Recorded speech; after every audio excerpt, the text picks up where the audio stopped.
2024 European Open presented by Discmania is here. In the MPO division, it was all up for grabs on Saturday until the young superstar from Iowa took control. That is going to be your new course record, folks. And Burr showed no signs of slowing down the pace. Come on! I'm out. I'm done. See you. We just lost Epe. 3 strokes clear of Paul Macbeth, who has won a handful of tournaments at this course. Paul Macbeth through the basket. It's a tall order to chase down Gannon Burr right now, but he can at least put himself into a good position. That's exactly what he needed right there.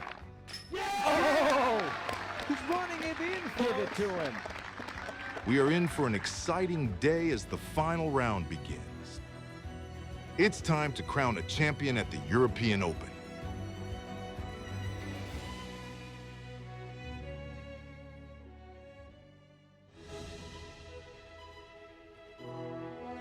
Good afternoon, everybody. Welcome to the European Open 2024. The Beast, Nokia Disc Golf Park, will get some more challengers from the MPO Pro level disc golfers this afternoon. Sunshiny day. We're gonna have a stream full of action for you all around the world.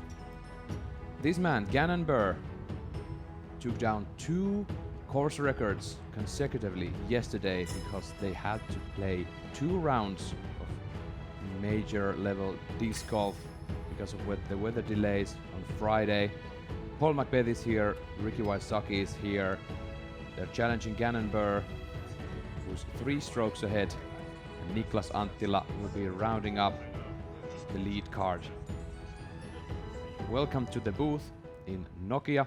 Ja oikein mainiota iltapäivää, rakkaat frisbeegolfin ystävät. Tervetuloa seuraamaan European Openia 2024. My name is Esa-Pekka Tupala. I'm your host today, and this one right here, the beloved Brian Earhart. Welcome to the studio. Epe, I am thrilled right now and also a little bit sad. It's been 9 European Opens here at the Beast in Nokia, and this is the final one. We have one more tournament we get to use this course on at the World Championships next year, but this is the very last European Open that we get to play on this track. And there's a few things that I want to talk about today, but we'll get to that later. But Paul Macbeth has won 5 of those 9 European Opens. Gannon Burr is in Europe for the very first time of his entire career. We'll see what happens. This is gonna be amazing final round, that's for sure. We have Paul Macbeth, we have Ricky there just behind this man right here, Gannon Burr. He didn't get too much sleep before yesterday's 2 rounds, if I'm correct. Sometimes, and we've talked about this yesterday, sometimes when you put yourself up against the wall like that, your instincts kind of take over. Gannon let that happen, shooting the course record at the Monster, and then came over here and tied the course record at the Beast. I mean, this guy has been by far the best thrower of the disc, and he's crushing people in the strokes gained tee to green category. Everything is going Gannon Burr's way right now, but he's getting chased down by 2 of the great chasers of all time, Ricky Wysocki and Paul Macbeth. Ricky's still looking for a European Open as well. He's come so close, but he's always come up short. He showed a lot of promise yesterday. Clearly, he's waking up this morning believing he can be a world champion or a European champion as well. We have a magic number of 2,583. That's the amount of days in which Ricky Wysocki hasn't won a major. It's almost mind-boggling to think about that with how successful he's been since 2017. But this man right here has taken majors away from him so many times, and this course is a course that Paul Macbeth can play in his sleep. I've said this multiple times this week, but you are never going to be safe winning a tournament unless this man challenges you, it seems like. He's got all these shots dialed in. He has so much experience coming up, throwing this final shot on 18 under pressure. And again, this final stretch of holes 15 through 18 is where a lot of the stroke swings happen, and Paul already knows this. Yesterday was just so great all over the field. James Proctor over 100 feet there. I mean, this is the stadium. I mean, if you're an F1 fan, this is the Monaco of disc golf. You're going to see thousands of people packing these stands to watch all of the best players in the world. We have most of the top 20 in the Disc Golf Pro Tour standings making the trip overseas to play in this event. Nate Sexton is up there, I believe, in 25th place at the beginning of the final day. So many things to talk about. Gannon Buhr looking for his second career major championship, his first in Europe, and this is his first trip overseas. Paul McBeth is also one major away from Ken Klimel's all-time major record at 18. This is a huge deal, not only for disc golf in general, but for Paul McBeth. You know that record actually means something to him, and then it kind of stinks to say, but it has been a major slump for Ricky Wysocki. Nate Perkins asked him in the press conference what it felt like, and Ricky is taking it personal. He wants this championship so badly. And then, oh yeah, we're going to sprinkle Nicholas Antila on that lead card as well. It's a good day to be a disc golf fan. And especially a good day to be a disc golf fan of a Finn.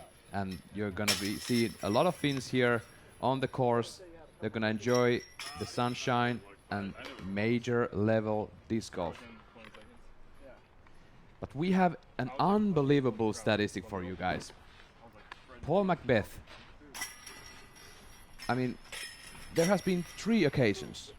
3 occasions where he's gone into the final round trailing by 3 shots. 2022 Worlds, everyone remembers, against Aaron Gossage. But then there's the 2015 USDGC and the 2013 Copenhagen Open when that was a major championship. He did that against the lefty Devin Owens.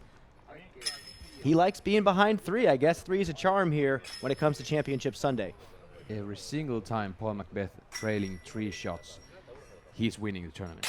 And if he can continue that, that might be some statistic to follow. Well, it makes me laugh because the man that Paul's putting next to right now, Gannon Buhr, has soaked in so much Paul McBeth footage. He has absorbed all of this disc golf history since Paul started his dominance. He might even know that stat, Epe. Here's Jeremy Colling, putting for birdie on 17, gets it done. We are going to be talking everything about these last 4 epic holes in Nokia at the Beast.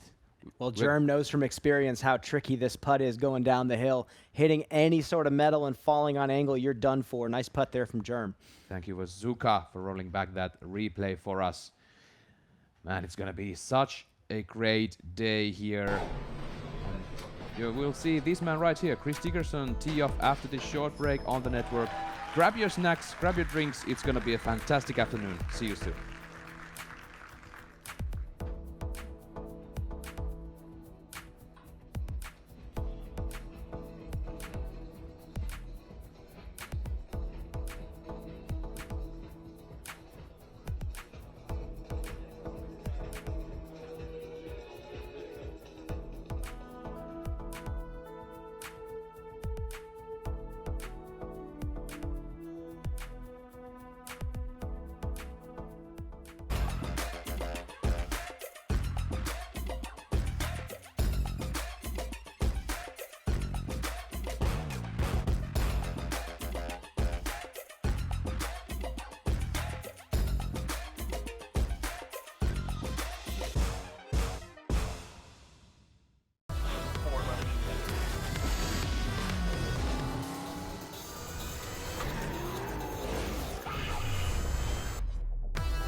The legend is back.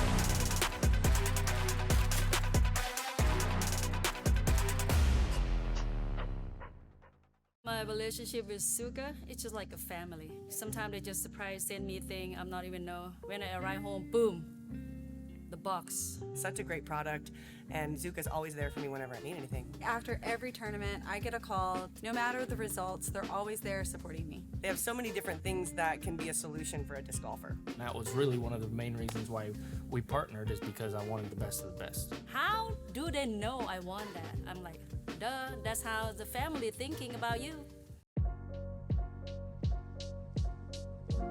Your rating is one of the most valuable things you get with a membership. This gives you accurate numbers to track how well you've been doing and your overall improvement in the game. You also get a member number when you register with the PDGA. Your PDGA number is a stamp for when you got involved in the sport. It's a badge of pride for players and a part of your disc golf identity. Get your number today. Visit pdga.com/join. The 2024 European Open is a PDGA major and it's presented by Discmania. Reinvent your game.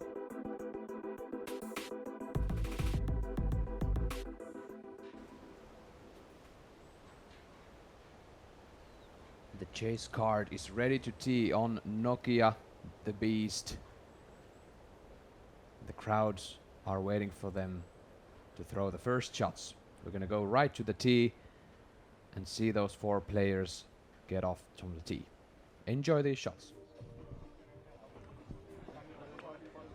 Welcome to the Championship Sunday of the European Open 2024, presented by Discmania. It's your chase card of the MPO division, starting at 3:10 p.m. here on the Beast Nokia Disc Golf Park. First on the tee, currently at 17 under par, your 2020 United States champion, sponsored by Discraft, Chris Dickerson!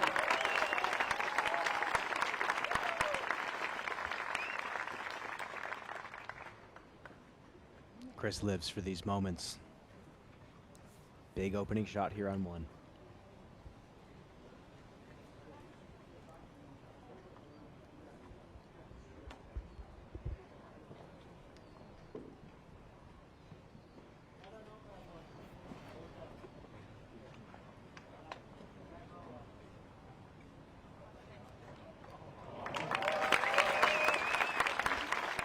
Gorgeous start there for Dickerson. Next on the tee, currently at 16 under par, your reigning world champion, sponsored by Prodigy from USA, Isaac Robinson. This is such a triumph for Isaac. Struggled early in this season. Mentioned that it was time to put his foot on the gas and start working hard.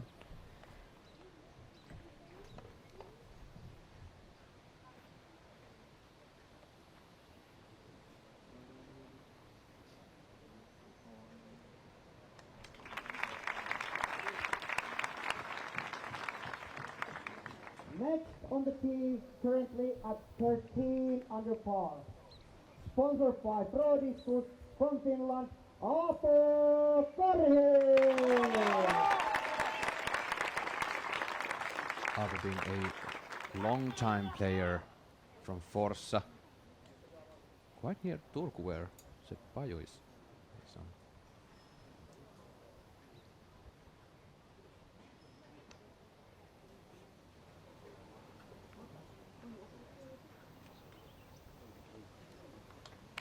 Little early. Should be a simple up and down for par. Next on the tee, currently at 12 under par, your reigning Finnish national champion, sponsored by Prodigy, Teemu Talitainen.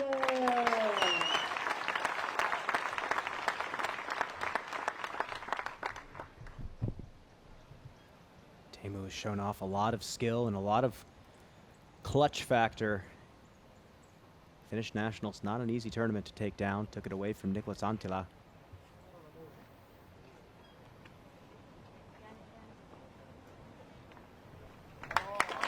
Beautiful. There he goes. Continues where he left in Finnish Nationals 2 weeks back.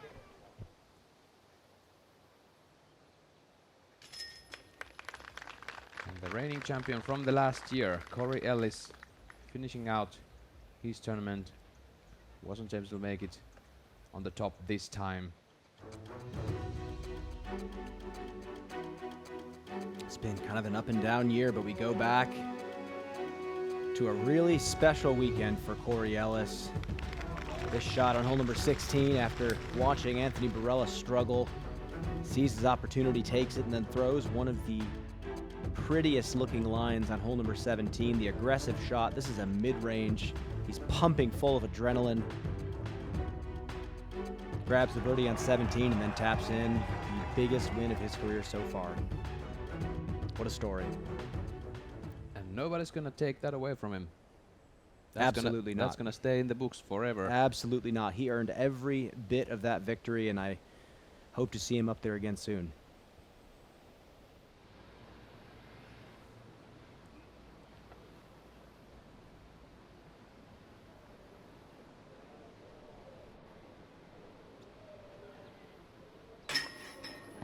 Isaac running the basket, chaining out from the left. Aapo Karhi laid up moments earlier.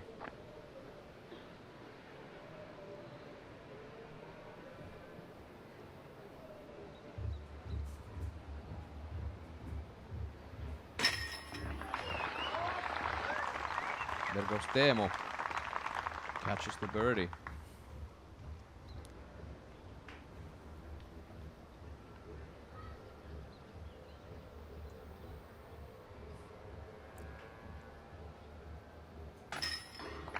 Dickerson gets the birdie. Beautiful.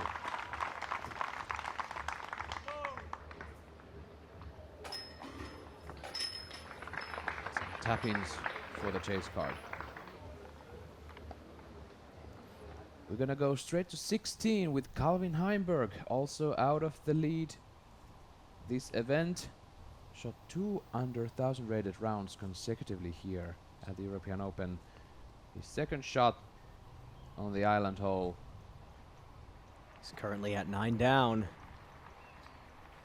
Just outside the bullseye, Calvin Heimberg has another birdie coming up to go to 10. And Ricky is ready to tee off just after this short break on the network. We'll be right back.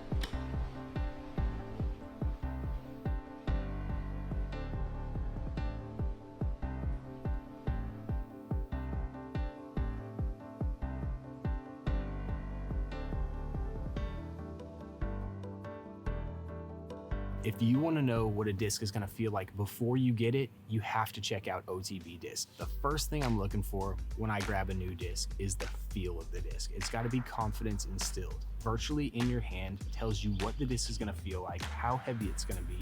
It's everything you want to know before it shows up to your house. It's really, really helpful in not only finding a disc that looks beautiful, but is also exactly what you're looking for it to feel like.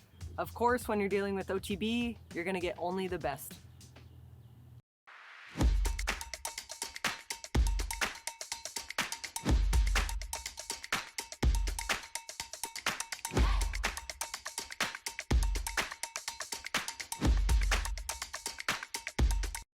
Beth at 69. I just told myself, you got to will this one in there. Whatever you have, just will it in there. This man is unbelievable. This is what athletes live for. This is the moment.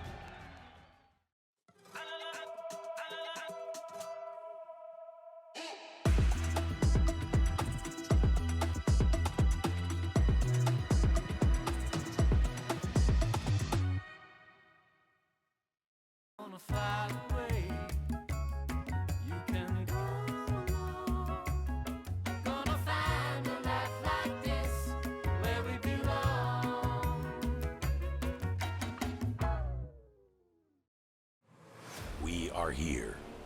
We are one. We will fight. We will fall. We will prevail. From the fjords of Norway to the shores of Spain, from the fire of Iceland to the hope of Ukraine, 30 countries, one voice. Go Europe.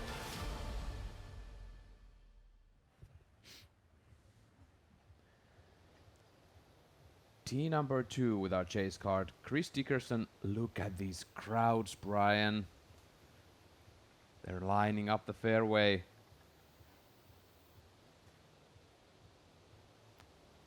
Got to get a little bit more pan out of that. Should be a jump putt up there. Long bid for birdie.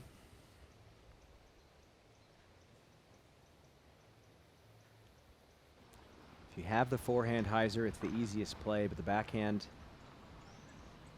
Definitely workable. Talakainen.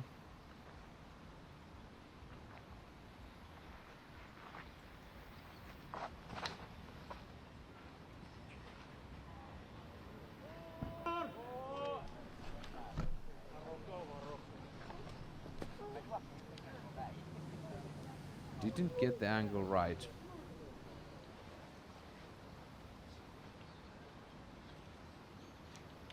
Robinson. Got to get this to flip late in the flight. Takes a lot of trust. Can this keep it, Lala? No, that's headed out of bounds. Left. Isaac out of bounds in a second. It's a classic mistake on this hole if you're throwing the backhand. There he is, Paul McBeth, looking for his 6th European Open.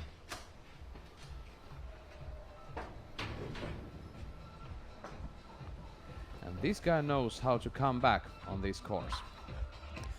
I think of 2 specific comebacks that he's had from deeper than 3 back. 2016, McBeth trails Wysocki by 6 through 4 holes and comes back, plays brilliant golf.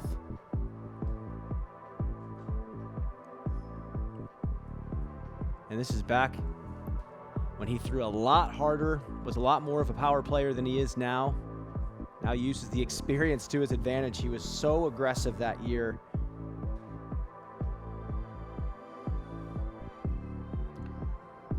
And Ricky doing everything he can to grab his first European Open in the classic mistake. And Paul takes it down in 2016, but 2019, this is what I remember the most. Ricky Wysocki.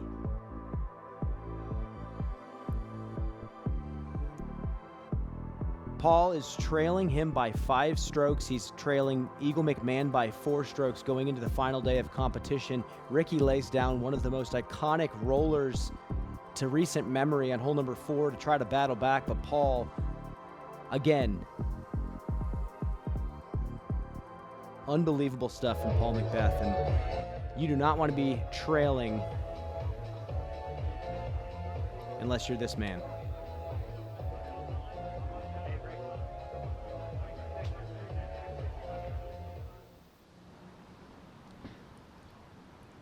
Back on 2, Chris Dickerson, long look for birdie. Hits the base.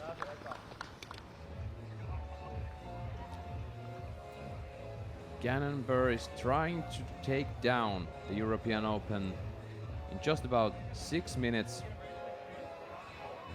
We'll be right back.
Pound's the best of the best.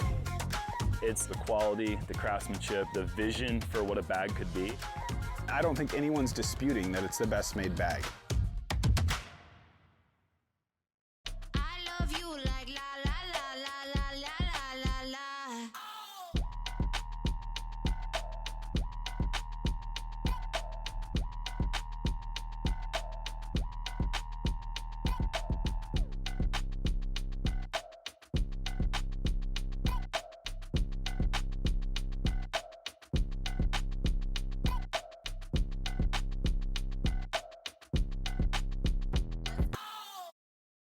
What is the simplest way to improve your disc golf game?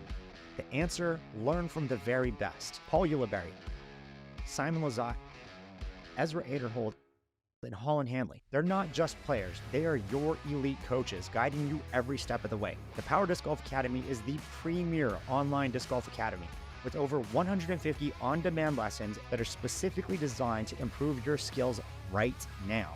So what are you waiting for? Join today at powerdga.com.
Welcome back. And we've got some great news for you.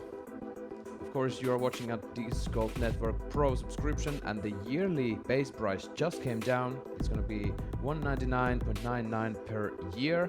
You're going to save some nice bucks there, about $40 from the normal price. And with those saved dollars, why not to head to the Pro Shop? We have 30% discount of all commemorated items from July 17th to July 25th. Some great discs there, some apparel and other stuff, and you could just find some crucial keys to finish your round with style. But talking about keys, we're gonna toss it to Brian. We're gonna see some keys for this round for these pro level players. What are we looking at? Well, I'm gonna key in on two things. Birdie pressure to start. Look at the scoreboard right now. Look at the leaderboard. You see a lot of green. You're going to have to birdie very early or you will, in fact, fall behind. And I'm just going to say it here. Soak it in. I think a lot of these players know that this is the last European Open they're playing here at the Beast. And I hope that they hold on to those good memories. And I think players like Paul and Ricky, who have been here so many times, this is, I believe, their 14th season as touring professionals. And they're still here. So soak it in, folks. This is going to be a wonderful day. And those keys are provided by blackinkdiscs.com, the premium disc golf store. The tension is building up. All the parking slots are taken. All the people have gathered to tee number 1 for the last card to tee off today. That's going to be our lead card, Gannon Burr, Ricky Wysocki, Paul Macbeth, and Niklas Anttila.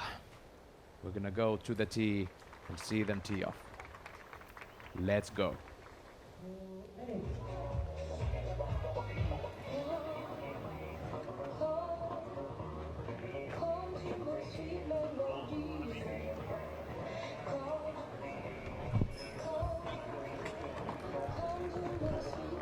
Brian, looking at these players here, they're full focused, they know their goal.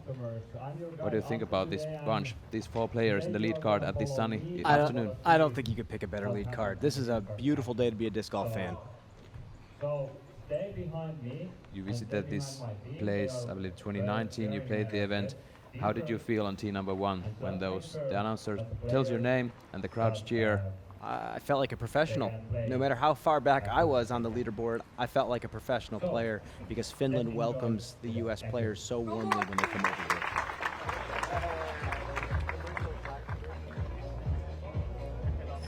Under a minute now. Again, in 2019, Paul was trailing by 5 strokes and 4 strokes and came back and won. And just to show you that these things happen, Ricky shot a 2 under par the final day. Eagle McMahon shot a 4 under the final day. Paul shot the 10. And there you have it. This can easily happen. We could see someone really swoop if Gannon Burr's not careful today.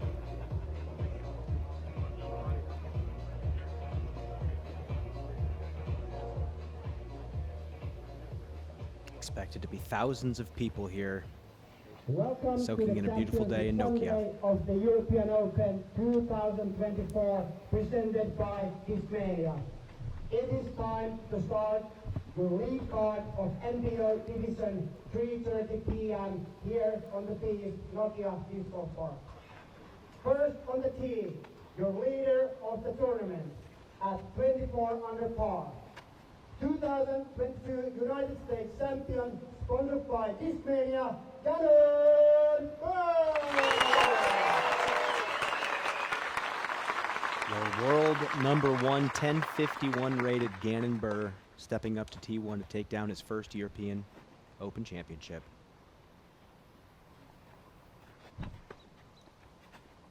"18 years old.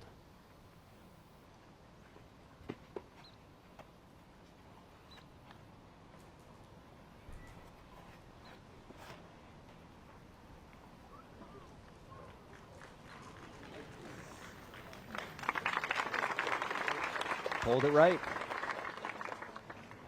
Door already open. on the tee, currently at 21 under par.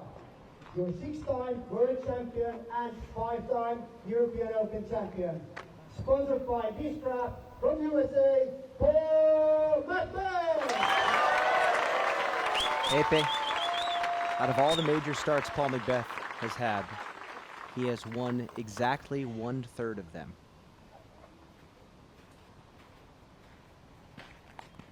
Here's a chance for another.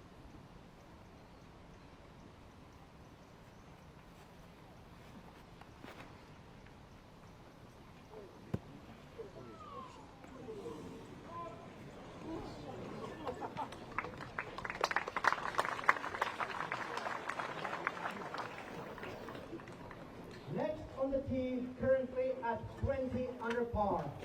Your 2-time world champion. Sponsored by Gannon Discs from USA, Ricky Wysocki! We can hear those roars sitting way on the other side of this area on the 18th. This is a chance for redemption for Ricky. This one is personal.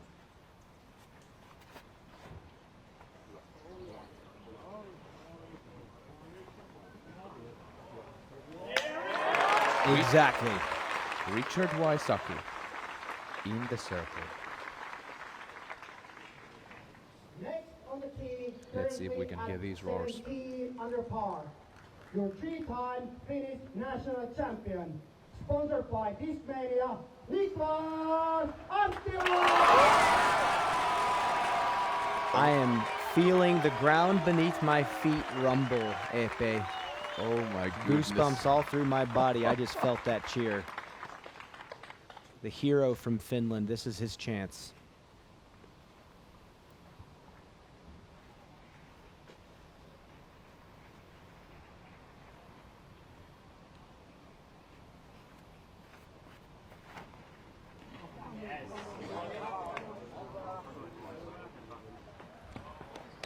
That's crisp, circle one. I'm sorry, folks. We didn't have the gain levels prepared for those roars. They are off. The last card of the European Open 24 has started their journey along the beast. We're gonna jump to 16 with Simon Lizotte. Already closing the end of his round, and he's leaning to the basket. Now back on 2 with Isaac Robinson. Went out of bounds trying to save the par. He does it. Saves the par on 2. You're gonna need every single opportunity taken care of today on these greens. Now Gannon Buhr, he told us yesterday at the interview that he hit 3 bullseyes in a row off the tee. He was just tapping in. He was really nervous on the tee of 1, but he got the bullseye hit, so yeah, it just went out there. But now he got a little bit of shakes on 1. Well, I think it's Also a good thing that Paul didn't put it inside circle one, because at least Gannon can feel like, okay, I opened the door. Clearly he wasn't ready to take the opportunity. I got another hole. But here is Niklas's opportunity. Again, we've seen players go 10 down and 2 down on the same lead card going into the final day.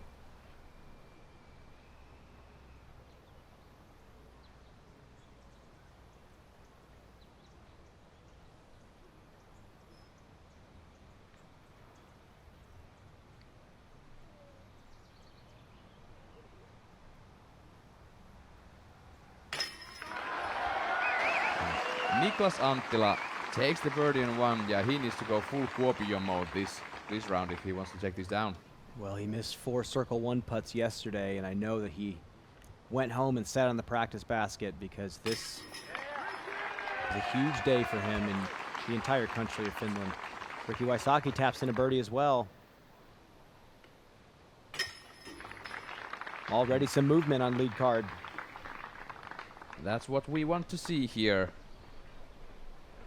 We don't want this to be easy to any of these players. You see Chris Dickerson now, hole number 3.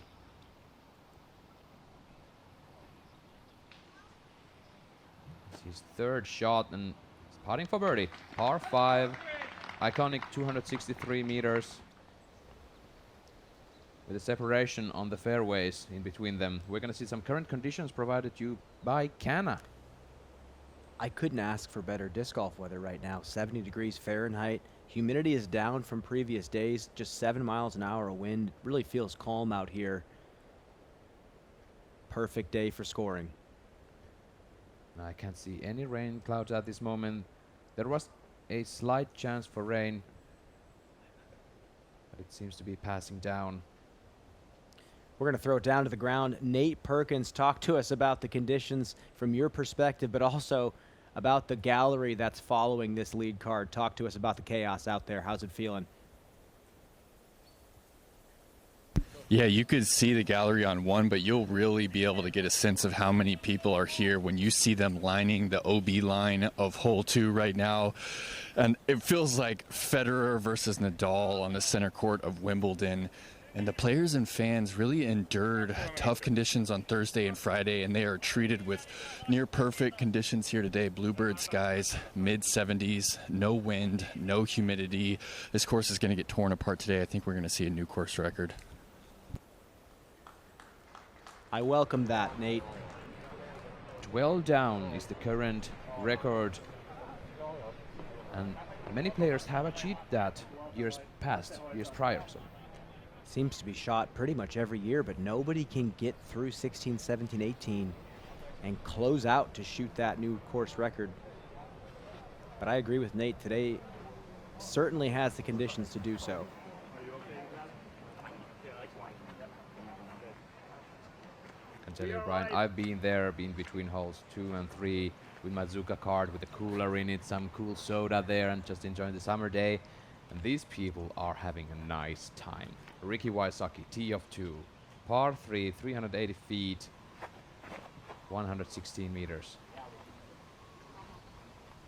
It's a nice play on the forehands. Got to get a flare.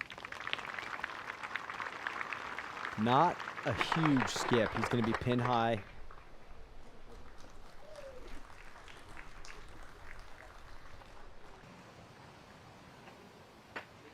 Niklas always goes with something more technical on this hole.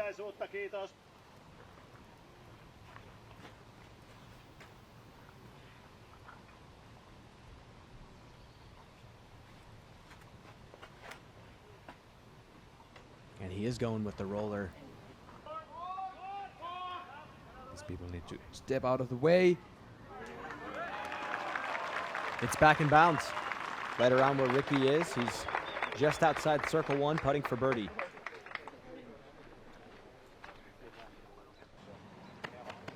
We still don't need the stream, Ryan. Ryan, I can hear the roars from 2. We're going to be feeling it the entire day up here on the green of 18, where we're positioned up here. Gannon Burr. There's the forehand shot.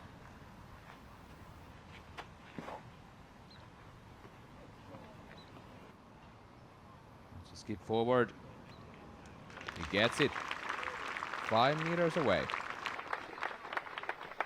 Looks like he threw that like 60%, 55%. Not a lot. Not a lot whatsoever. Glad he hugged it a little bit more inside. This grass is pretty lush right now. You're not going to get huge skips out here. Macbeth. Lower forehand, slight flip up. Perfection. Now the pressure is on Ricky and Gannon. They have to make those putts. Little heat check early on in the day. I'm still impressed by just the fact that Niklas is able to step up to the tee of 2 and throw that technical of a roller with all the pressure. Oh, and Chris Dickerson missing the putt, and now he's out of bounds. The flag is completely still. That is a really errant mistake from Chris Dickerson.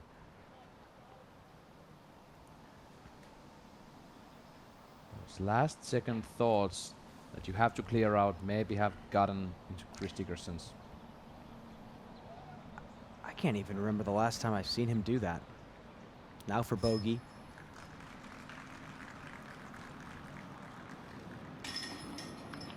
In the basket.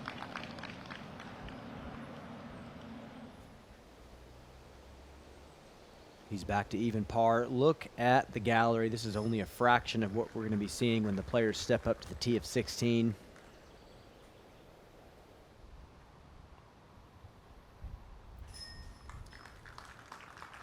Wysocki for birdie.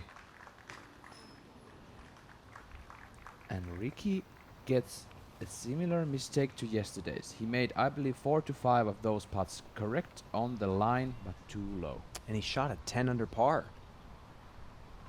He could have gone 14. And he needs to realize the situation right now, right from that putt. Now Niklas Anttila got back in bounds. Pin height, 32 feet.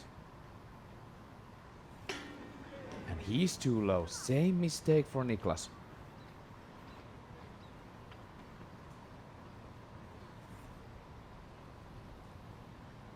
Gannon Bird doesn't have much left.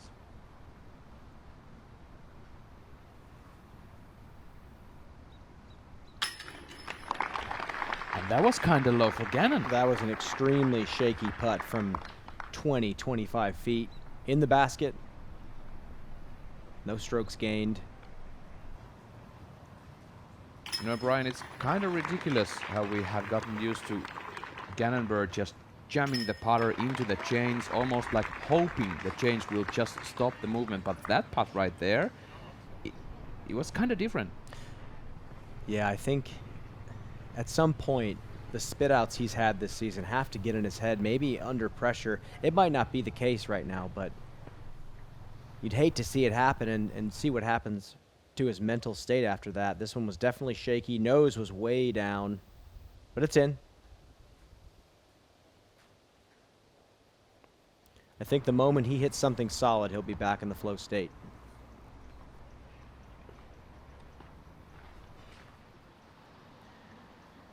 Teemu Talikainen up ahead on the green of 3, putting for birdie, 36 feet. It's about 11 meters, cash money. Unfortunate bogey on hole number 2. He's back on it.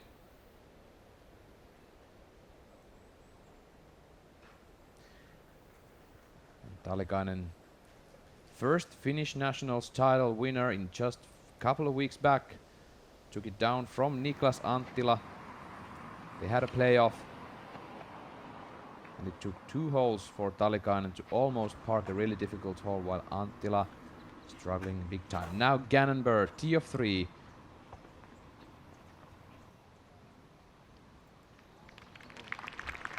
Layup play off the tee for Gannon. Really conservative, but again, I think keep the stress levels low this point in the round. You have to lead by 3. We've seen plenty of mistakes on this hole. Macbeth went out of bounds yesterday. It's the same disc. Just needs to get over on it a little bit more.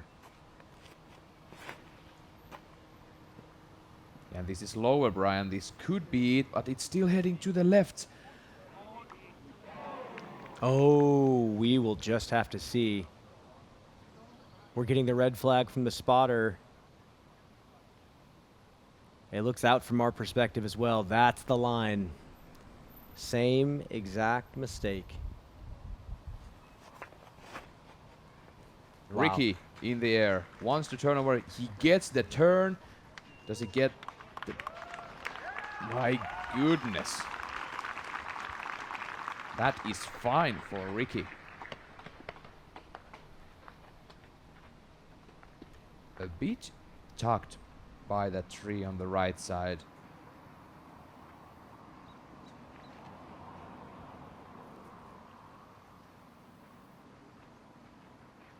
Now Anttila. One birdie and one par for both Ricky and Niklas. Niklas in the air. This is also getting stable, but does it stay? Inbounds. Got it. Nearly a similar mistake to Macbeth. Ooh. That was tickling the out of bounds line left. Speaking of Macbeth, who went out of bounds, this is the shot from the replay camera. Wow, that I feel like could have gone either way. Inches away from the line, and again, just not getting the turn. You wonder the stability of that disc, if it's something he has to actually force over to move to the right.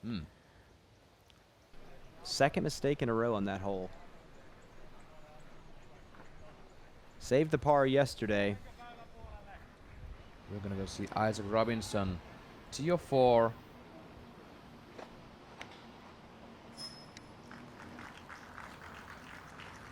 Beautiful turnover. He gets all the... Oh, wow. Wow. Isaac Robinson letting the disc do the hard work for him. I mean, that's about as perfect of a shot as a backhand's going to get on that hole. Nicely done. And now Gannon can play it safe, or he can go aggressive. Either way, this shot is relatively simple. You just have to keep it low.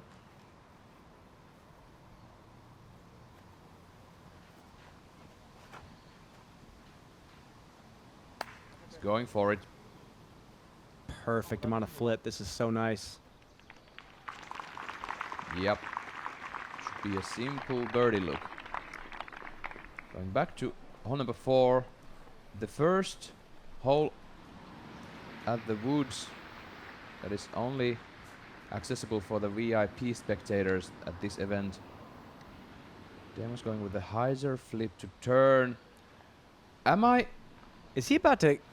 yeah. You're... No way. That's giant. I haven't seen a drive there. I can't recall. Please seen correct me in the rollers land comments there. later. Oh my gosh. Well, Dem is doing fine on number 4. Paul's got to save the par here.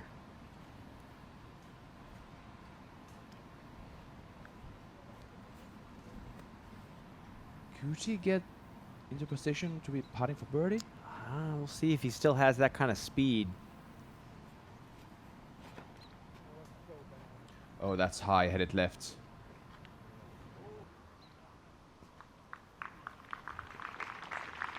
That's fine. He's on the inside.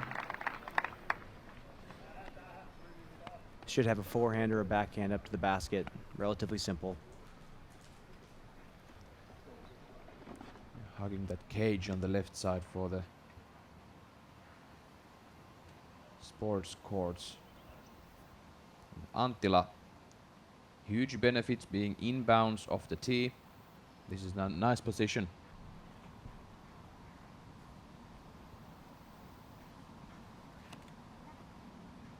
Going wider, getting this drift. Wants a skip. Great job from Anttila.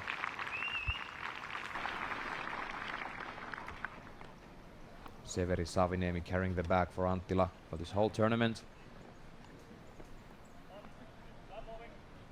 Elite mid-level player from Turku area, from southern western Finland.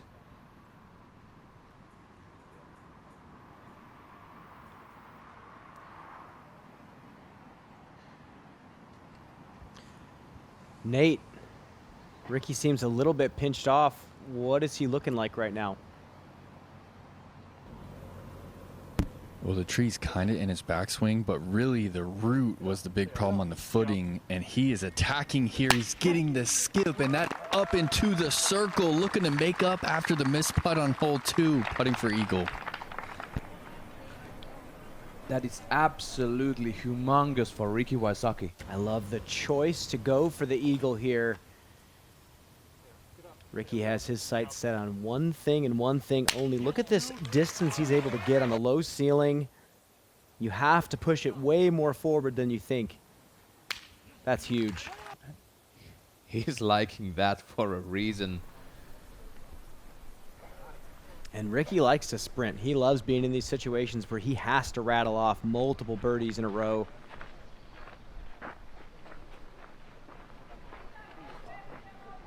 What a shot. After the par on 2, he's looking to still go 3 down through 3. Now Isaac Robinson, just a basic upshot on 4, under the bucket. And just as we thought, we've seen the shot of today from Isaac. Here's Teemu. This is jump putting on 617 feet hole. 188 meters. That's 140 in the woods. Gannon Buhr with his 3rd shot on 3. He's there. Couple of meters away for birdie.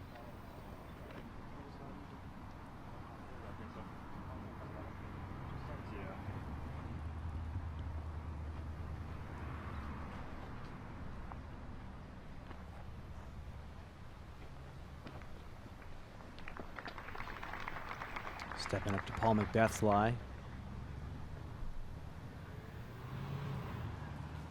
Antti is going to go first.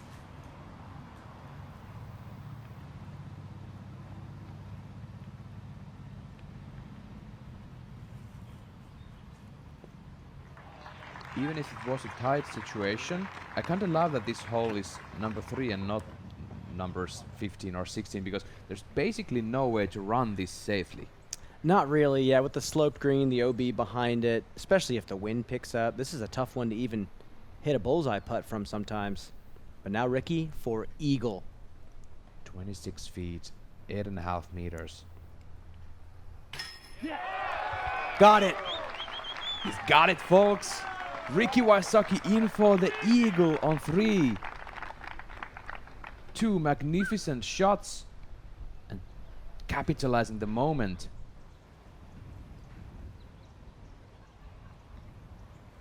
Now Gannon Buhr takes the birdie, but Ricky has gotten 1 stroke of Gannon. That's 2 strokes of Gannon, actually. He's 2 back. Buhr. Macbeth takes the par. Niklas Anttila is parked for birdie. Niklas still takes his time, even on these close-up putts. It's high and in. So 5 birdies, 1 eagle for the lead card on the first 3 holes. You just love that Ricky stepped up to the tee of 3 and said, I'm going for this eagle. He wouldn't have thrown such a giant tee shot if he wasn't at least thinking of the 3, and he executed perfectly.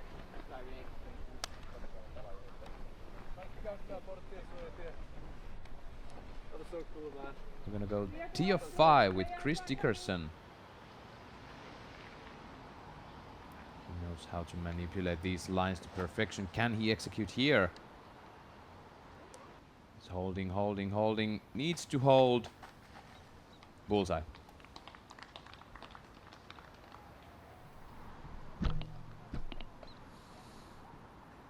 This It's the same hole 5 now. Isaac Robinson's putting for birdie. Great putt. Call it a day, Isaac Robinson. Great putt, circle's edge. Even outside C1 for Robinson. Talikainen for another birdie. He's 3 birdies straight. He doesn't have a par yet. He took a bogey on hole number 2, but then 4 birdies otherwise. Here is the situation right now. Gannon Burr, 26 down total. Ricky 23 down. Paul Macbeth 22 down. Starts to get very interesting when they cross the street and step up to the tee of number 4. Section of the course can really make your round or break your round depending on how you play it. Lots of opportunities to scramble.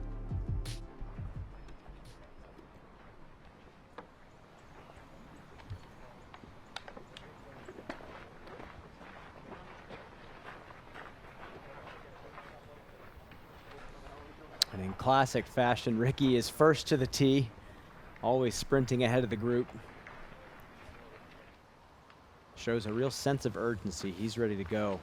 Out back to Dickerson on 6. Yeah, taking it same line than Kristin Tattar took on the FPO coverage this morning. Goes from the right side, maybe unintentionally, but he gets a kiss off the tree.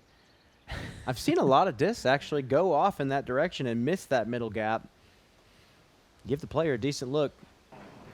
7 meters left for Dickerson.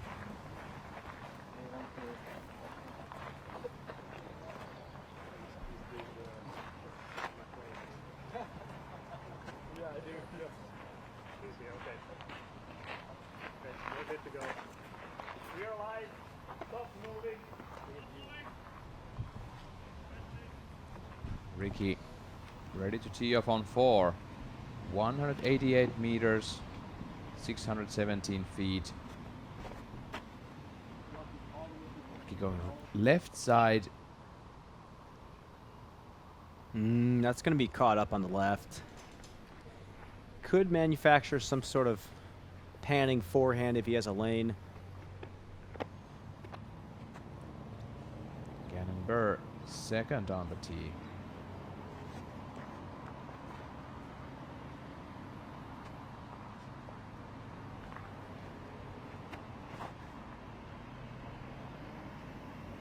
Through the main gap. Isering gets big time distance and a favorable roll. Oh, stop for him. Yeah. It's actually not terrible. I think that was a really favorable roll there for Gannon. Takes away the backhand, but the forehand kind of plays the ground a little bit better. Now Anttila. Going to take this low, and he achieves just that. He gets stopped by a root on the ground, but doesn't roll too much. Yeah, that's perfect. He has options from there.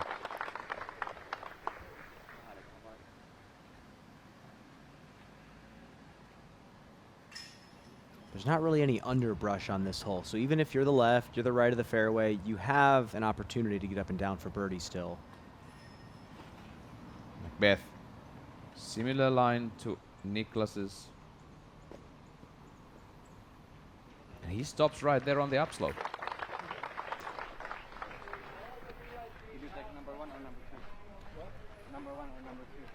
We're going to see a great Swedish lefty now. Dennis Augustsson is up ahead on the course. At this moment, second drop zone on 16. Gets the putt for par and takes the crowd. Look at this round for him. 10 down. Gotta love a lefty. Putting himself in the top 10 at this tournament. Denka doing real fine job, bogey free. Yeah, and we're gonna take a look at some hot rounds for the day. In our hot round statistic coming up, we have Teemu Lampainen, 11 down through 16. I'm looking at this Calvin Heimberg round. He did it again. He rose up 31 spots. He was way down the leaderboard after the first 2 rounds at the Monster, and now he got right back on the horse and popped off a couple of fantastic rounds here at the Beast.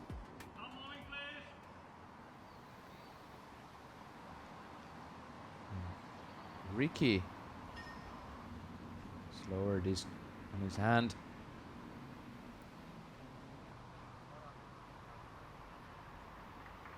It's closing to circle 2's edge. It's going to be a long look.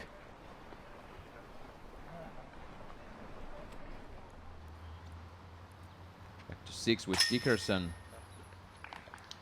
Gets the birdie. Second in a row. 2 under par for the round. Totaling 19 down.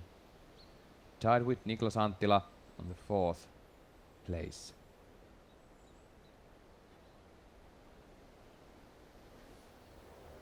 See off to the left, this is the wooded section the players are in right now on hole number 4, and this is pretty much how that entire section of the course is laid out.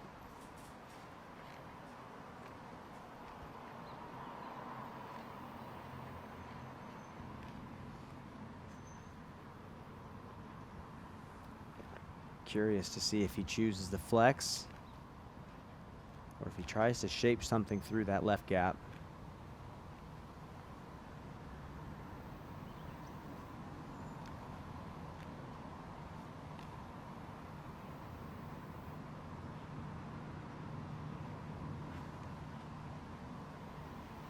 Flexes this one over. Gets a skip. He's there. 6 meters. Kind of what I love about this hole and hole number 7. The second shot, even if your tee shot is 5 feet left or right of where it is in round, previous round, you have to get that much more creative on your approach to the pin. It feels like you're never throwing the same shot twice.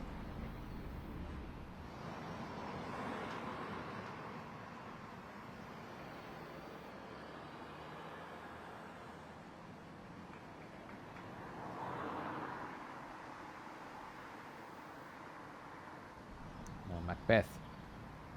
Straight at the green. Forehand low, piercing. Gets a skip towards the green and settles down on the upslope again. 5 meters left for birdie. Paul executing kind of flawless play right now at these woods.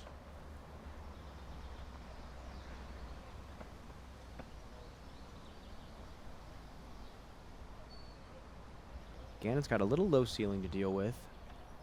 Straddle forehand.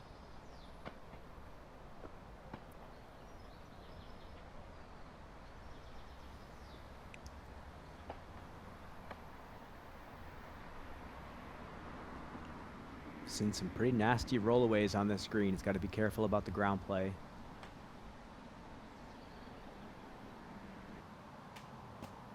Gannon Burr, 1 meter away from the birdie. What seems to amaze me is that he has those obstacles in front of him, and he has to manipulate the follow-through or the reach back or something, or his position, his body angles, and he still executes to perfection.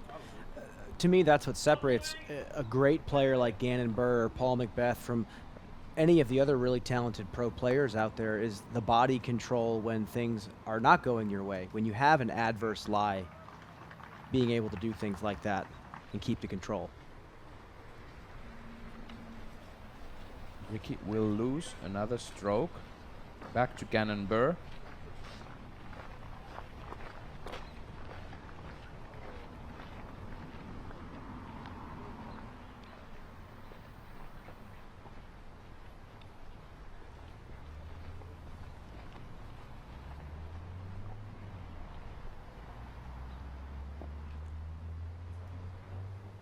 Three of the 4 lead card players putting for birdie on hole 4.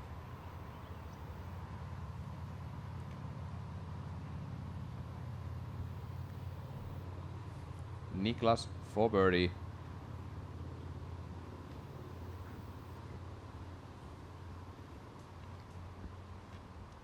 Eight and a half meters away.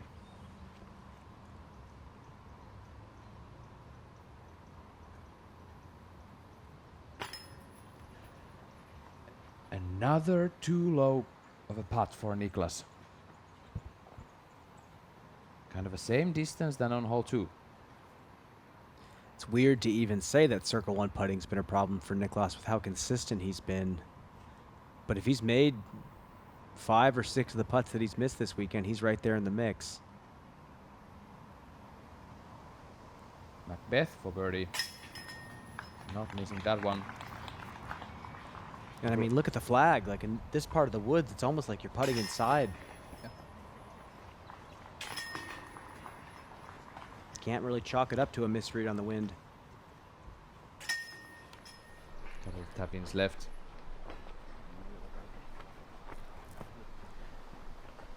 It's gonna be hard to beat Gannon Burr at this event if he keeps on playing this solid. Faced 2 rounds at the Monster, Tampere, and then coming to the Beast. He got that in on hole number 2 this final day, and here's his approach jumper on hole number 3. He's doing fine at the moment. I believe this shot right here was one of those moments that Gannon felt that, okay, I can still do this. Yeah, I mean, he's got it from both sides, forehand, backhand. His touch has improved tremendously. And when we look at the statistics of his finishes, I think it's pointing towards him not blundering this final round. Someone's going to have to play spectacular. 13 top 10s and 14 major and elite series starts this season. Pretty impressive stuff. First tournament over in Europe to Krokel. He got 7th. Now here he is on 5.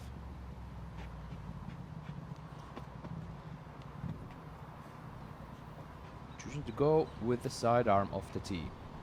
335 feet, 102 meters through the tunnel. I mean, if you can flick a putter this far, this is absolutely the play. And with the safer right side play and getting a real favorable roll. It's a pretty consistent reaction, too, with the slope of that hill. You have a lot of players playing that skip off the high side and getting the roll back to the pin.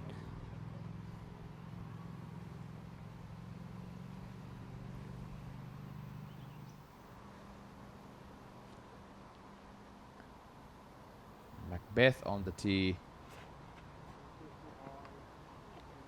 So going to the right, but hits a guardian tree on the right.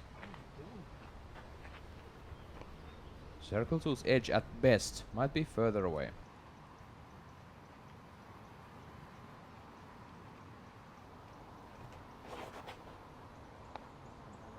Ooh, Rick going way too far to the right. Let's see if this has a roll back left. Not looking likely. I feel like if you hit this slot of disc right, they go dead straight, land soft. Now Niklas going driver. Interesting. He wants to flex this line and come back towards the green just before the last part of the tunnel starts. Going. Somehow. Right about like this and settle, settle, settle. Gannon off the tee asking for it to go in for him. Still rooting on his card mates. Him and Niklas have been a part of so many great battles in their young careers. Chris Dickerson now on number 7, and his second shot. Can barely see the placement for the basket. He's taking a turnover backhand, riding the hillside, gets a nice skip and goes 7 meters long to the pin. Now putting backwards for the birdie. It's his 3rd in a row. That's what you want to do in these woods. I mean, getting the birdie on 5, 6, 7 makes up for those kind of mistakes early on 2 and 3. And Paul was way back of circle 2. Just over the half point mark on the hole. The par is not enough at the Beast for Paul Macbeth or any other guy challenging Gannon Burr.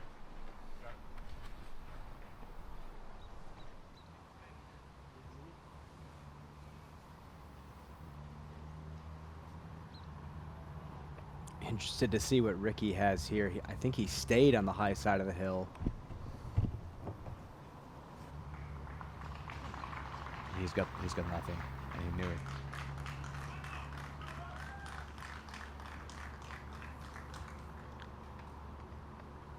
Gannon for his 4th birdie in a row. 36-footer.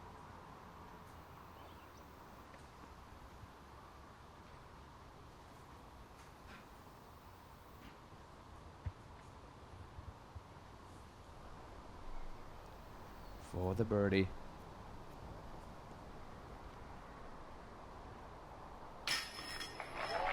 Four down through 5 holes. Brian, there has to be some kind of a thing going on about the pronunciation of Gannon's last name and the things he's doing right now. He does have ice in his veins right now, doesn't he? I mean, we've been making that joke all season long, but here's what I love. I love the conservative tee shot on hole number 3. I love that he knew where he was at. He knew that he could still birdie from the conservative play because he has the power. He's keeping his stress levels low. He's taking the shots that he's confident in right now. Anttila for the birdie. And that's a really basic nikkenosto. No effort from the lower body needed on that. Macbeth and Wysocki tapping in for par. They are now tied 23 under for the tournament. It's funny to say that a 3 under through 5 is a slow start. And he's losing ground, and Paul only going 2. We're going to go to Chris Dickerson, tee of 8th. Tee pad is slightly more downhill. We have hay bales surrounding the green. This is pure picturesque perfection from Dickerson. This is a great stretch for him so far. It's going to be his 4th birdie in a row. Now Isaac.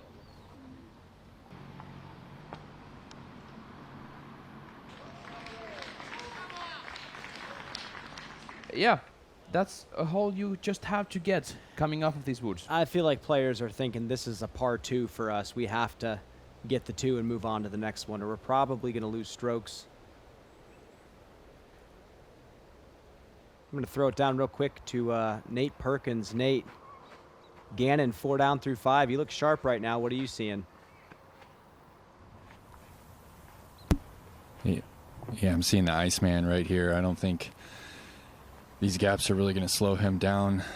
This one tree on the left he was talking about in practice was giving him trouble, actually. He's can't start this flat, really. He has to go hyzer flip, and watch, he's going to start on the right side of the tee pad here and just gently work back toward the right of it. And I think it was in his head right there. That's early out of his hand, but a fortunate skip off the root. The disc continues spinning and finds the circle. Open putt.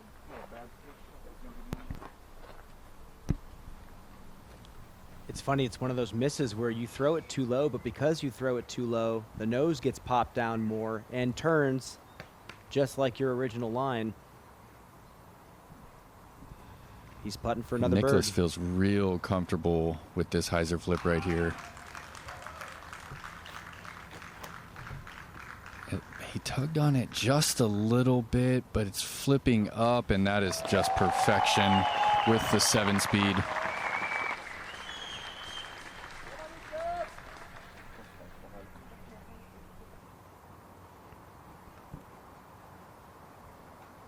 Paul's going to start at the very edge of this tee pad right here.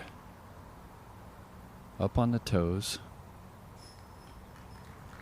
Nice slow run up. Looked clean. Hyzer flip up to flat, but not quite. It's going to hyzer early, and it's not going to make the gap. Needed that to just flip up a little bit longer. Ricky doesn't like the hyzer flip. He hammered this flick into C1 yesterday. Pulled on it a little bit. It's hyzering in front of the gap, though. That's skipping past the pin. Just 5 meters deep. Clean look. Let's take a look at this shot again from Gannon Burr. Sorry about that. No problem. I was going to ask you to tell us something about Gannon Burr's past when he wasn't comfortable throwing these hyzer flip shots. Yeah, I think he's really proud of how far he's come, and I don't know if it was just boredom and wanting to learn a new skill set from Gannon, but he's kind of changed his stock shots, so to speak, and I think over time he's going to become really well versed in both. I know right now he says the flex shot is not feeling too good for him, so he's not trusting it as much as this baby hyzer flip he's throwing.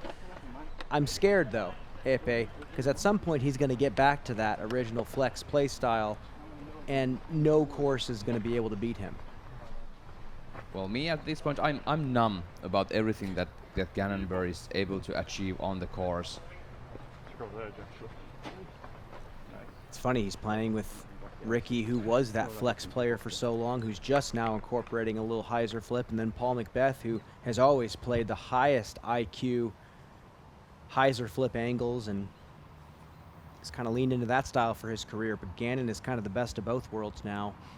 Macbeth kind of lucky to have a window straight up to the basket for birdie.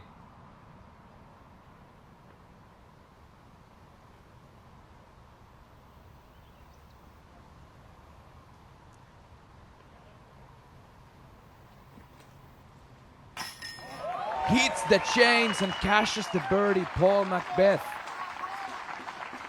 takes his third birdie of the day that comes outside the circle. This is exactly what he needed right now.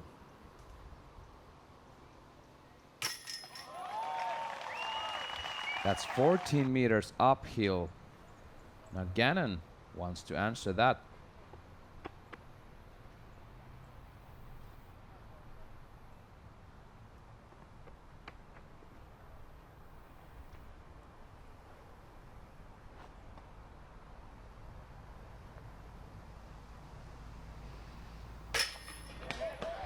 A bit high for Gannon, but the basket catches the disc.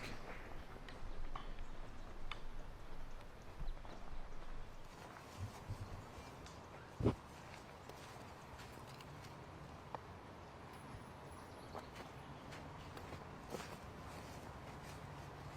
Ricky, 6.5 meters away, solid putt, gets the birdie.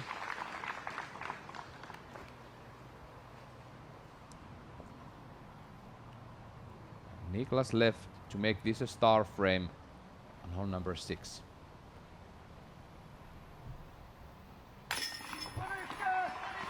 No worries there. Tee of 7 is really close by the basket of 6.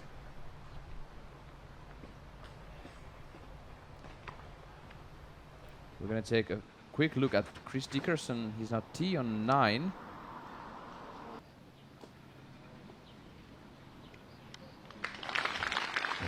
Skipping towards the basket. Chris Dickerson just outside the bullseye on 9.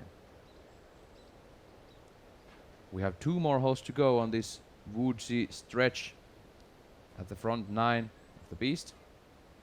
And hole 7 is probably the most treacherous on this front 9 in regards to what can go wrong. Need to get this tee shot into a decent spot.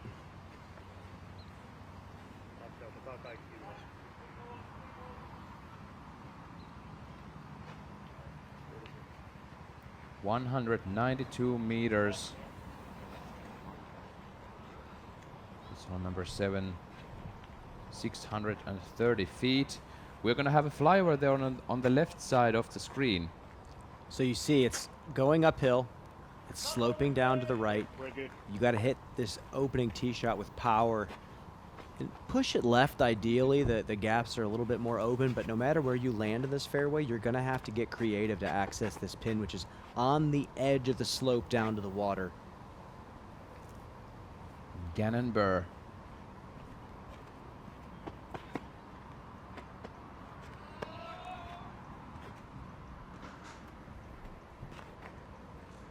Yet again, this is a hole that works perfectly for this stock angle he's been liking.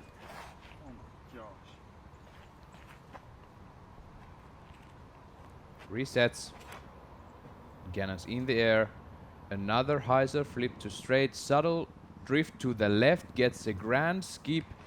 And a nice roll forward. Yeah, it's perfection. You love being on the high side of this hill.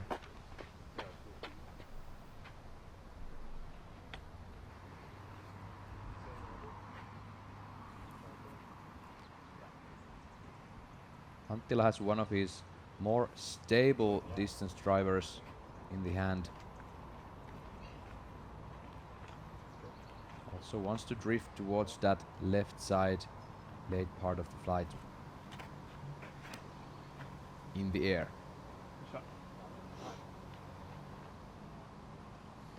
Yeah. He said, all right, Gannon. I'll follow you there. No problem.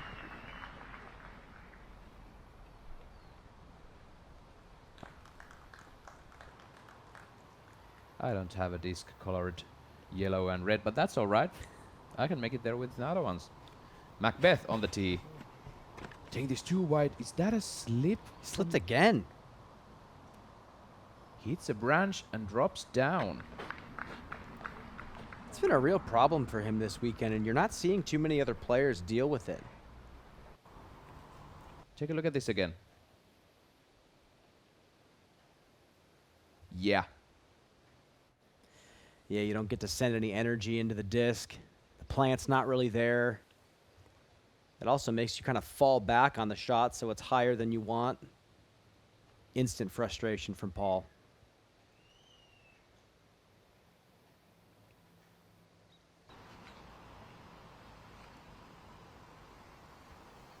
Now Ricky. And if you take a closer look, Ricky actually didn't go to the edge of the tee pad there, making sure he doesn't slip up like Paul did.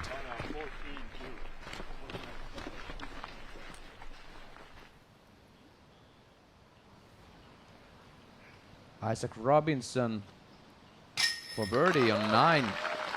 Beautiful putt.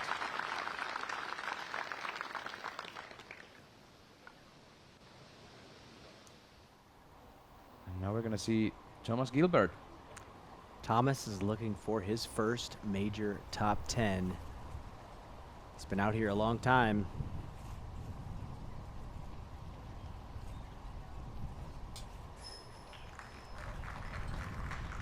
In the air, going high and wide with the forehand. Does it stick? It sticks the bullseye from the fairway. Thomas Gilbert. Currently on 9th.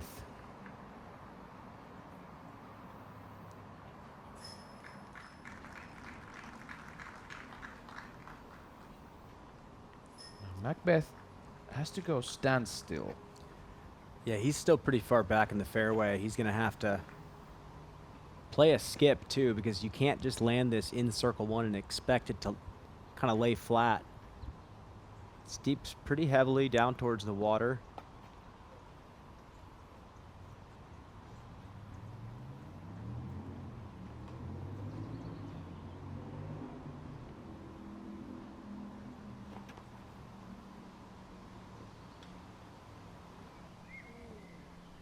Stable forehand throw and hits a tree on the left side.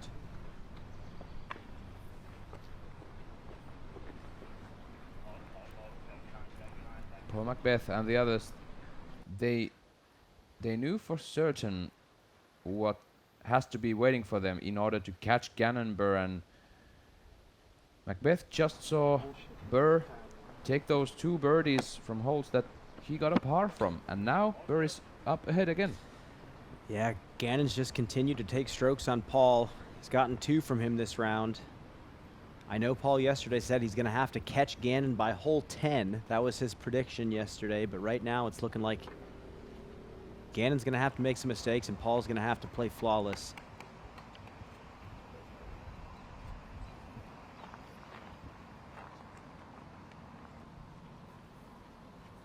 Anttila throwing his second. Wants to take this left side fairway just to land softly to the wood chips on the green.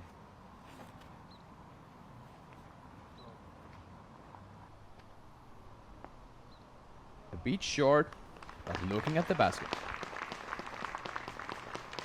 And you want to look at the basket from this direction and not from the upslope. 100%. You want to be as close to the slope as possible, putting away from the out of bounds down there. That is not bad.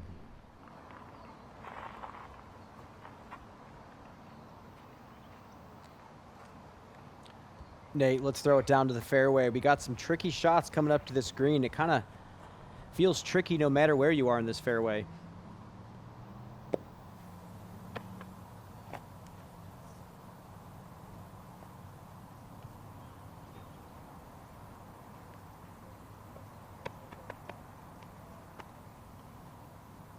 Gannon lining up a backhand here. If you have the lane, I like it. You can fade away from the slope. Just low with the hyzer. And this master of a navigator goes through everything. This is something that he was afraid to do even last season. And he'd openly talk about it in interviews. Now he looks like he's one of the best in the division at throwing that touch shot, especially with the adrenaline running through him. Well done. Now Ricky, furthest of the tee, goes straight at it, lands before the wood chips, and that's about 4 meters away.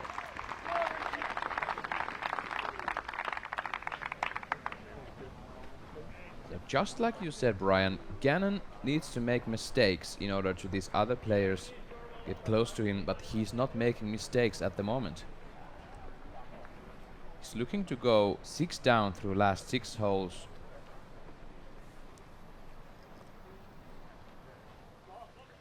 Gonna go to see Chris Dickerson throw his second on hole number 10.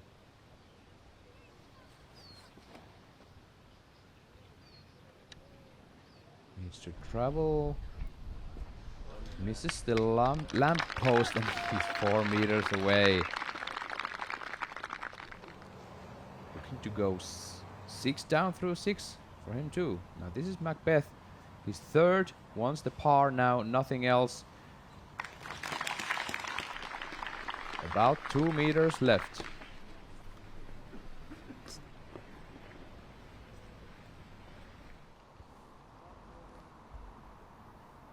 Now Niklas Anttila facing the putt for the birdie.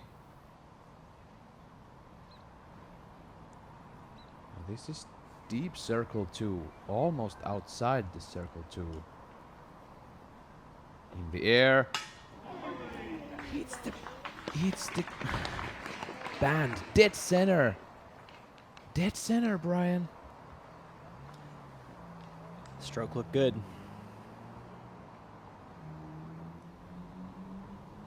He's gotten real close on 3 holes. And Ricky will take the birdie on 7th.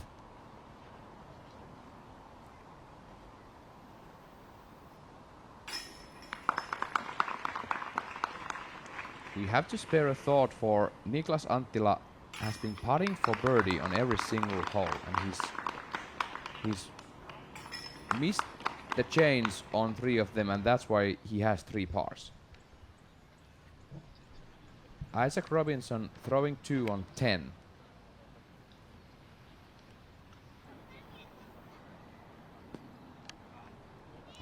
It's a nice roll towards the green.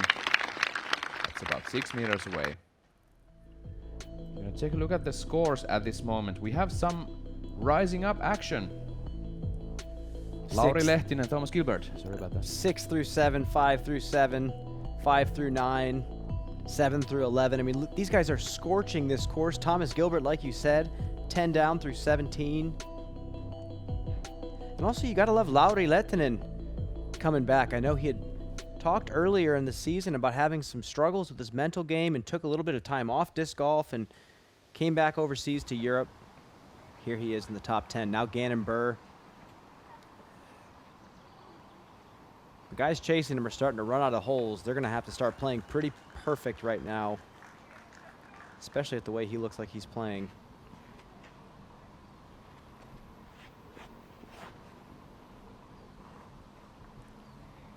air. Oh, and hits a tree and rolls back down the hill. Finally left a crack in the door.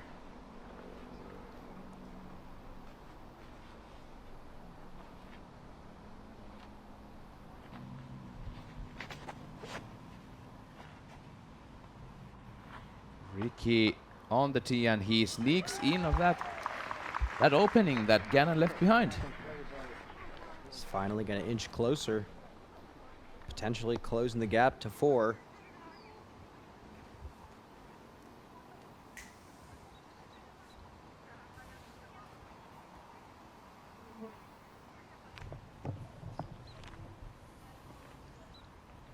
Niklas Anttila.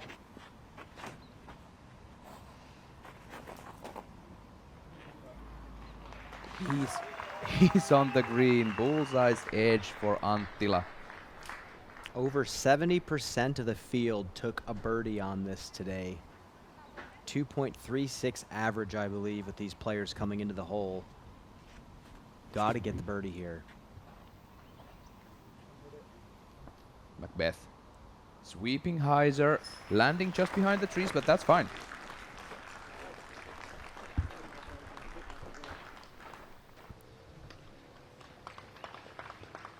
Chris Dickerson, tee of 11. He has birdied 6 holes in a row. Currently 6 down for the day. Sad bogey on hole number 3, but he's moving on.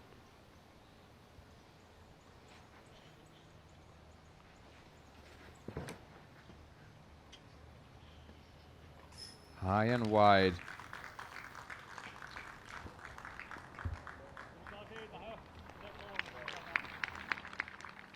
You know, Brian, some great action, and then something we were kind of anticipating. Gannon Bury is not slowing down. Yeah, again, we talked about this yesterday. It seems like he hates the pressure and he hates the stress of these situations so much that he somehow is able to remove himself completely and tap into this flow state. I mean, he looks really good right now. He looks like the champion, and he hasn't really slipped up. And that's the point, because Paul and Ricky are doing everything they can now. Paul is having some trouble with the tee pads, and Ricky and Paul both are now on the green near the bullseye on 8th, and Gannon Bury is facing this 49 feet putt uphill.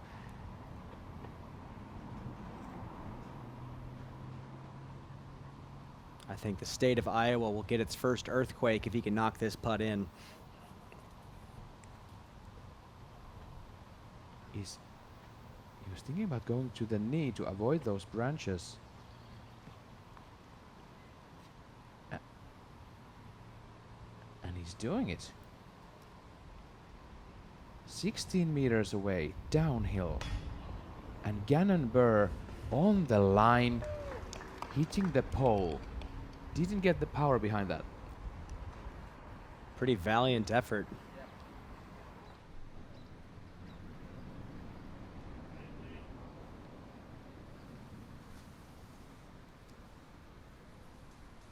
And Macbeth actually further away than we were thinking. Still about 8 meters away.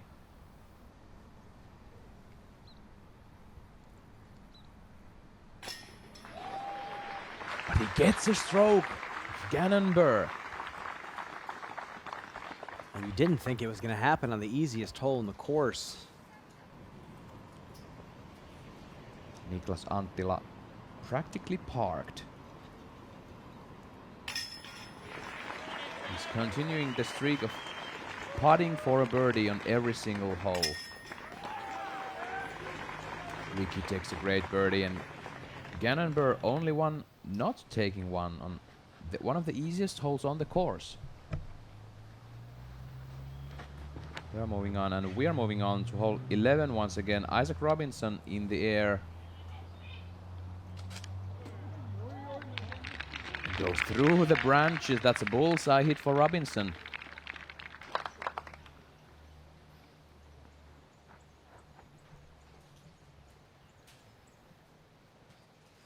Aapo Karhi getting some momentum back, birding the last 4 holes from 7 to 10. Currently 4 down for the day.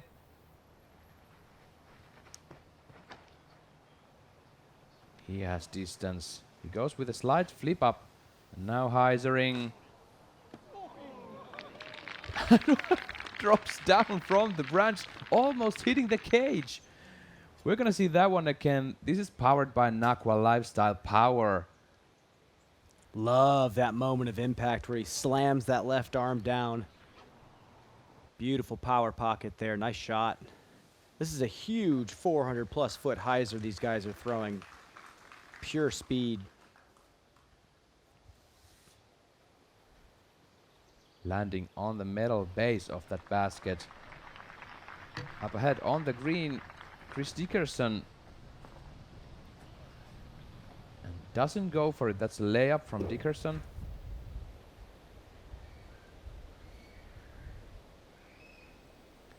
Players take the long walk from the green of 8 to the tee of 9. And you see this course is in Nokia. We're not tucked back in the woods. That's why there's this stadium environment. And that's why it's kind of nice to have this event be free at this course. Anyone in the local community interested can come check out disc golf. And what an experience this tournament is.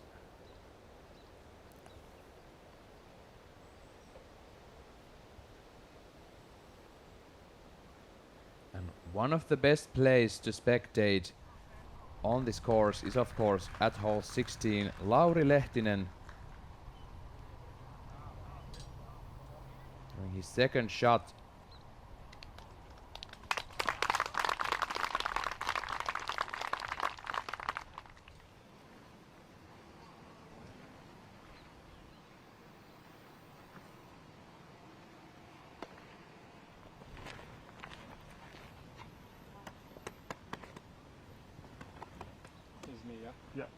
Great job from Lauri there. He's putting for birdie and 7 meters left.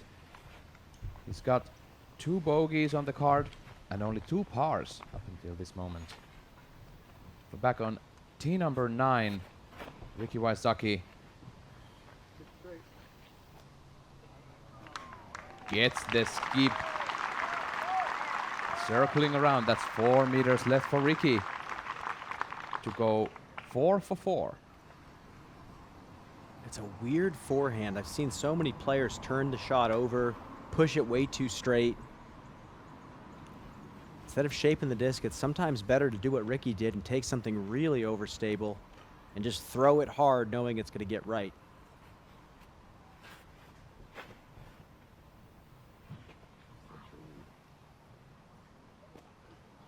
Gloss following suit. And gets the roll down, roll down, roll down, and now settling pin high 4 meters away.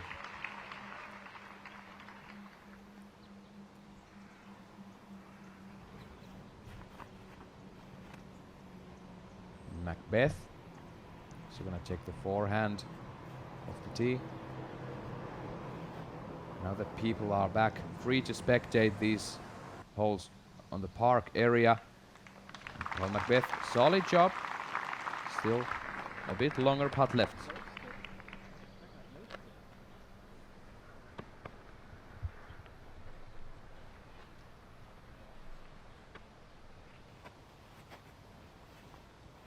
And the only par in the 8th goes to this guy, Gannonburr.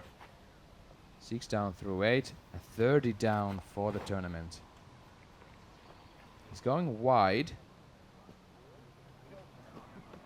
Gets around the trees and circles back to 4 meters.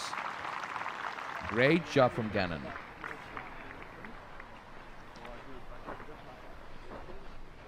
We're gonna go back to see Lauri Lehtinen at the island. Avoiding the out of bounds. 16 feet left.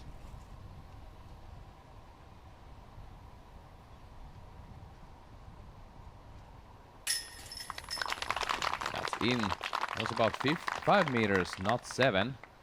10 down round with 2 bogeys.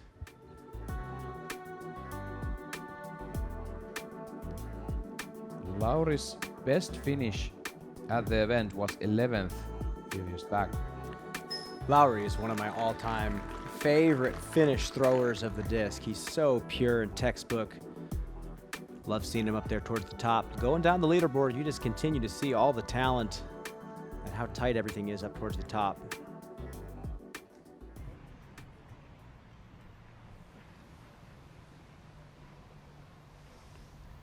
Macbeth. Green of 9.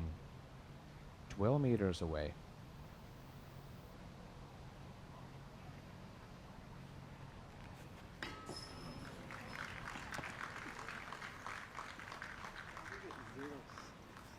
The disc hits the cage. Rolls to about 5 meters. Ooh, Paul folding his putter in half. Serious frustration. Ricky, on the other hand, keeps on charging. 4 for 4.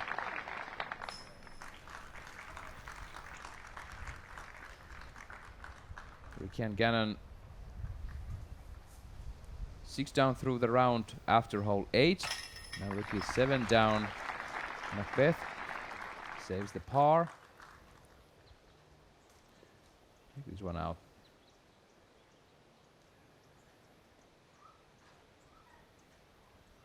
He knows he's fallen behind. It hasn't really been that bad of a front 9. But he hasn't had a single streak of birdies yet. Gannon for birdie. No problem. He's 7 down through 9. Matching Ricky.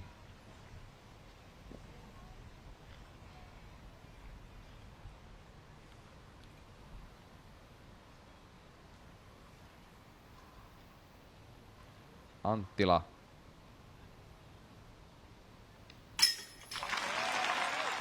That is in, and the crowd is cheering for Niklas. He's 6 down through 9 holes. We're gonna fly over this first hole of the back 9, hole 10, par 4, 230 meters. What are we looking at here? We're looking at a shot that really stresses the players out. I mean, it seems wide open, but you want to get as close to that far out of bounds line as you can, so you have a little bit more open angle, you can see the basket.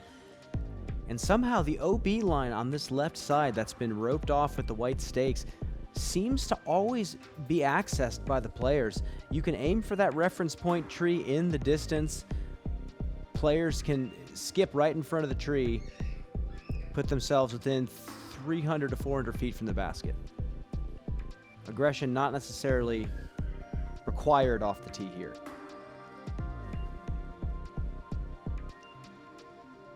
Nate, we can see some puddles here on the flyover. Can you talk us about the work that the crew has done there on the course to make this green look way more better for disc golf?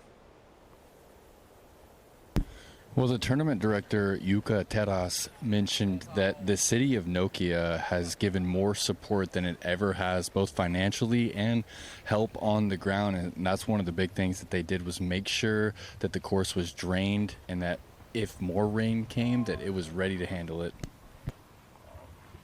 Safe. Ricky off the tee, risking the left out of bounds. That is real close. He gets the applause. That is way up the fairway. That was a massive skip. I'm not sure if he skipped off a rock or something. That was unique. He might even have a putter into the green from there.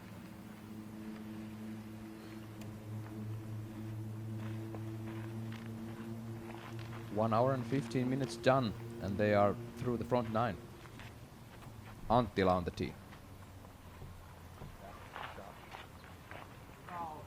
Yeah, there's that reference point tree I'm talking about. Perfect skip.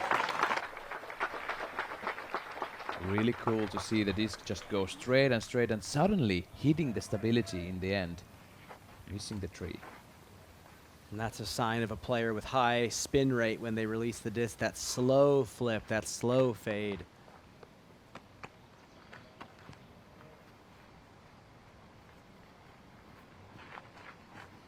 Gannon Burr on the tee.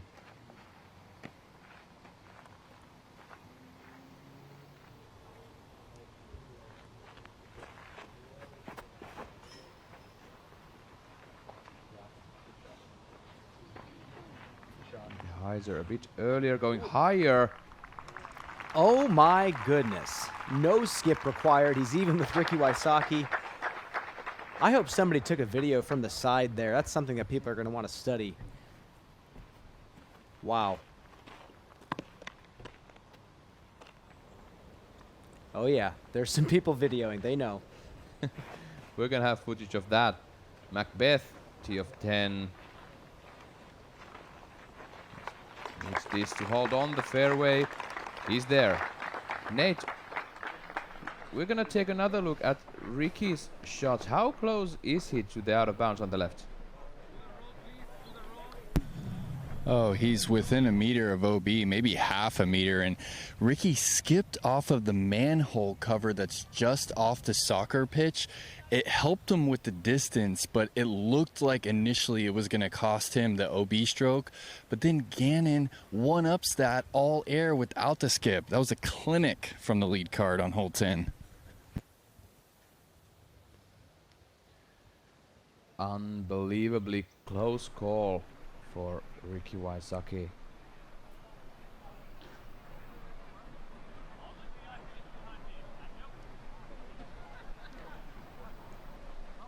It's so interesting. Gannon is 7 down through 9 holes. He missed the short par 3, number 1, and he missed the easiest and shortest hole in the course in number 8. 2.35 average on the hole, and he couldn't capitalize. But birdieing the tougher holes out here so far. I don't think I've seen a Heiser from Gannon come out with that much speed. That was impressive.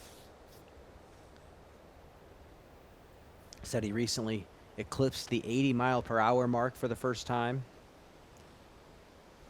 Feels like he's just getting better and better in the distance category.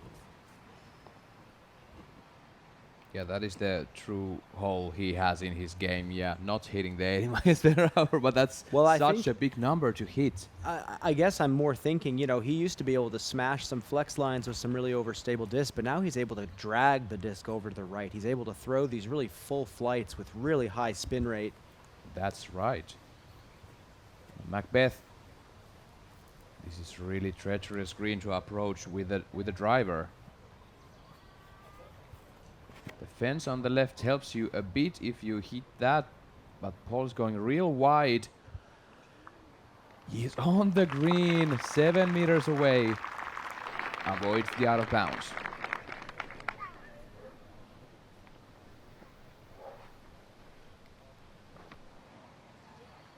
Stop moving, please.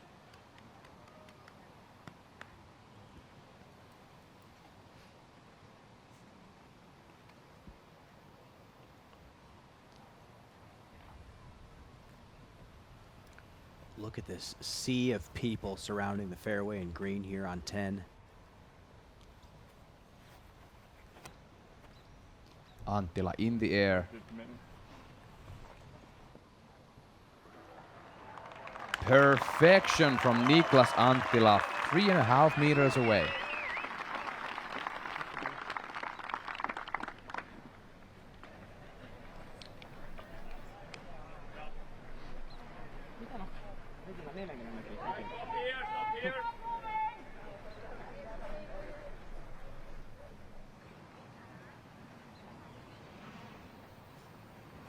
Ricky is going with the slower speed here. It's a luxury to be able to do that on this hole.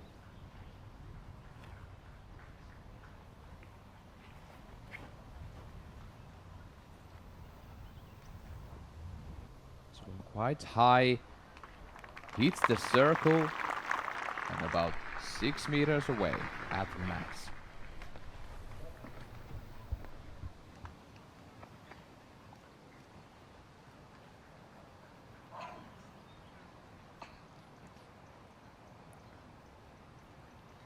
Gannon also slowing down.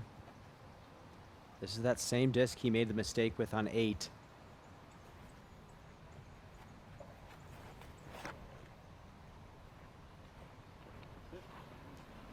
They're in the air and almost hits the basket. He's rolling down. No. He rolls out of bounds. What a turn of events. Almost catching the basket on his second. And then gets a roll deep out of bounds. And as you saw right there, the 10-meter circle's just in front of that out-of-bounds line. Gannon's going to have about 7-8 meters left.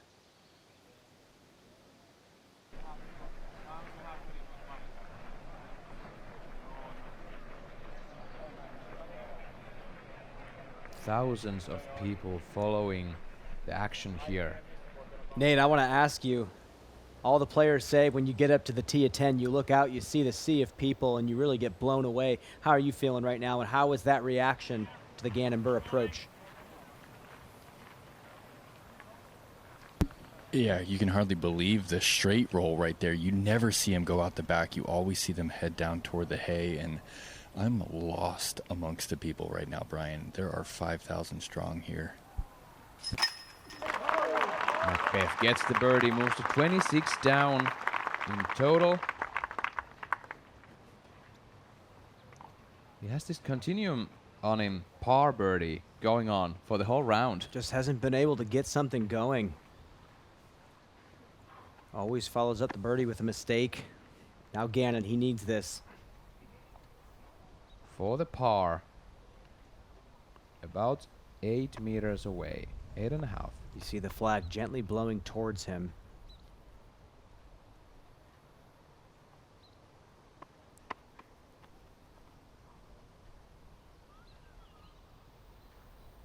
Straight headwind.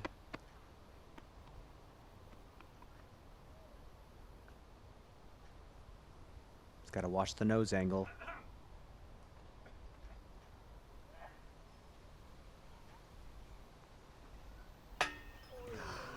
Hits it high. Stop talking when I'm putting. Thank you.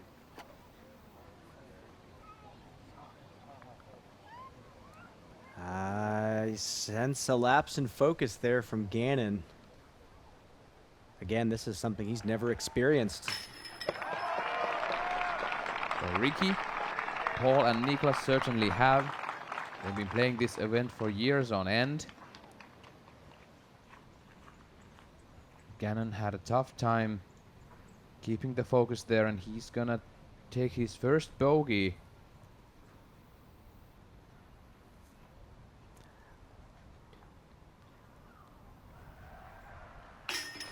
Niklas Anttila takes the birdie. And Gannon Burr doesn't have a bogey on this course ever. Yeah, and you know what?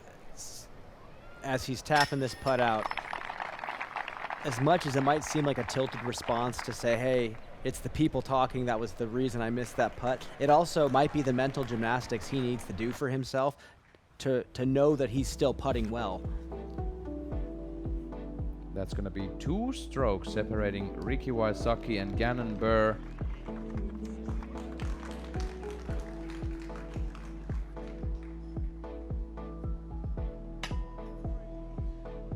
All of his card mates getting birdie on the hole 10.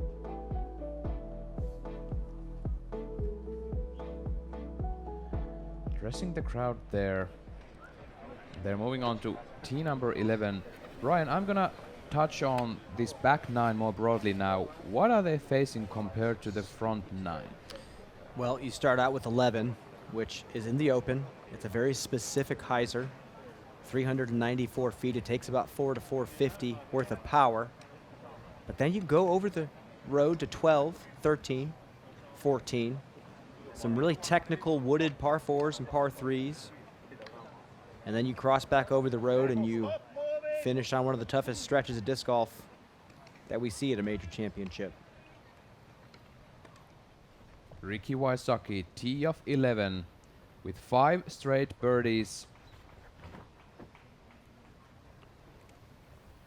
With the hyzer in the air, gets through and bounces off the bullseye, settles down 6 meters away. And what you hear from players that have played with Ricky at the top level is you're not going to hear a peep from him. He's going to be walking fast, sense of urgency. You're not going to get a reaction from this man when he's on a mission. Now Niklas. 394 feet, 120 meters. Needs a big skip. Straight out of bounds. Not a chance. And with where he went out, the approach to the pin is not secured either.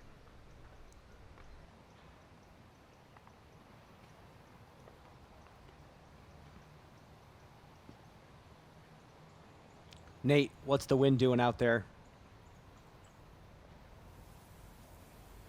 Yeah, it's a little tail right to left right now, so it's helping these hyzers kind of swing back in. Macbeth, perfect. Better than Rick, even hits the basket. Stops just outside the bullseye.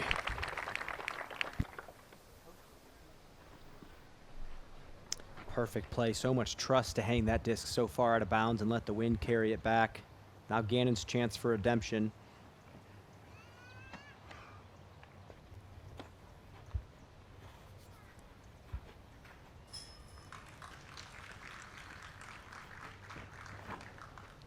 He's going high and wide. Wants to strike down to the green. He's laying under the basket almost 1 meter away. What a bounce back from Gannon Burr. Like I said, his confidence is still sky high even after what happened on 10. Look how high he puts this up in the air. So far out of bounds. Doesn't hit a single limb on those trees and takes the circle of honors around the basket, settling down. I'm not gonna putt on this hole. Isaac Robinson, this is his second shot on hole 12. Low piercing drive towards the basket. Hits the cage.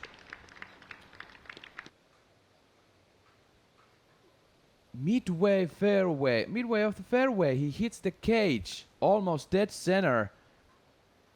And he's thrown to the left side. That's a big time bush there on the left. He might be able to stretch out the birdie there.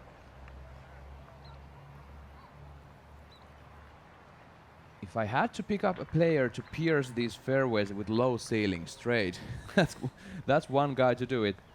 Here's Anttila now throwing 3 on 11, unfortunate out of bounds.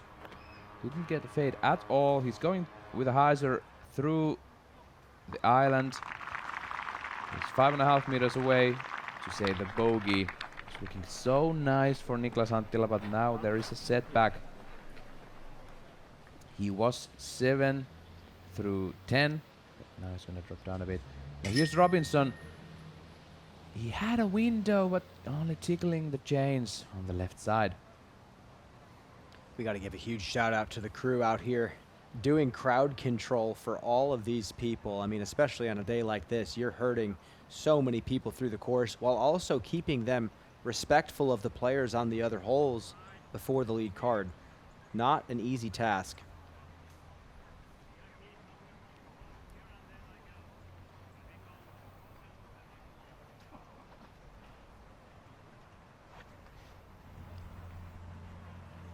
Ricky Wysocki, green of 11, putting for birdie about 6.5 meters away in the basket. That's Ricky's 6th birdie in a row. He's only missed 3 holes so far. He eagled hole 3.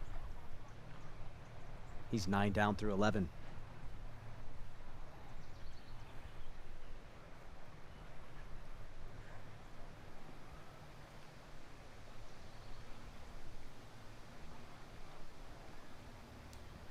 Anttila to save the bogey. He now stop on the bottom of the cage. That's in. Macbeth.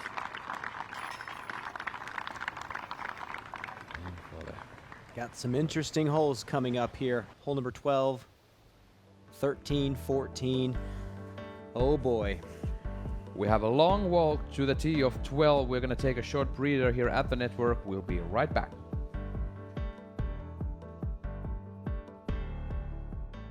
Silva on fire as of late, looking for her 5th consecutive win. That's amazing. Perfect touch. So much control on this shot. Fantastic putt there. Gets another one. Bang, bang. This is pretty good. Oh, it's really good. Wow. Silva, count it, of course. Perfect shot from Silva. The Swedish Open MPO champion and also back-to-back champion in Sweden. Silva Saarinen.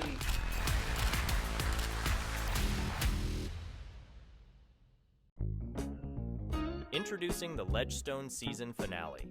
This is the culmination of an entire year's work, and we've saved the best for last.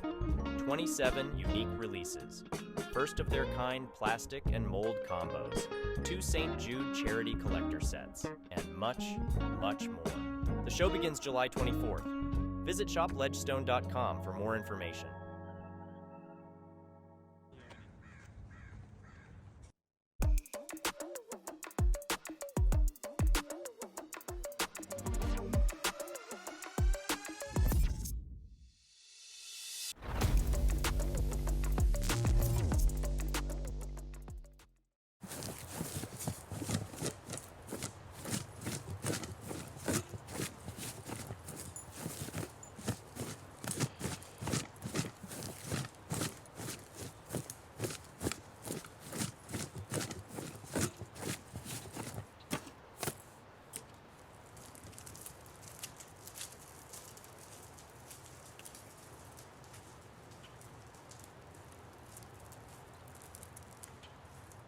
OTB is very specific on how they list the disc because they want you to like the disc. Virtually in your hand tells you what the disc is going to feel like, how heavy it's going to be. It's everything you want to know before it shows up to your house. Not just marketing. It's only the best.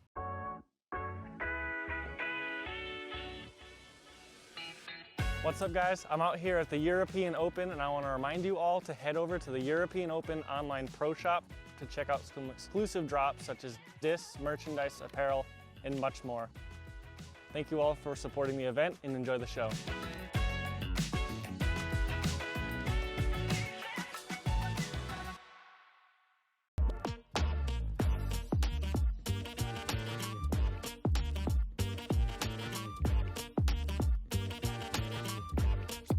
Just the way it goes.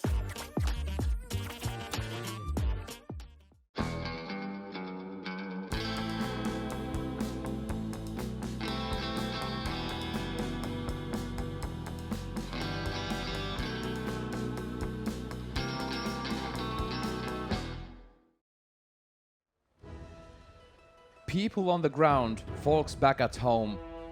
We've got 7 holes left in this one of the most prestigious events of the whole year, European Open. The first 11 holes are done for the lead card. We've seen such a great action on this round already. Niklas Anttila tickling the birdie on almost every single hole until 11. He took the bogey. We're gonna have such a great action on this last stretch, Brian. Gannon's been hanging on, and I really respect his ability to step up to T11 and put one directly in the bullseye, closer than the rest of his card after a rough series of events on 10. He's clearly still confident. Ricky just behind him, 2 strokes. He's 9 down through 11 holes.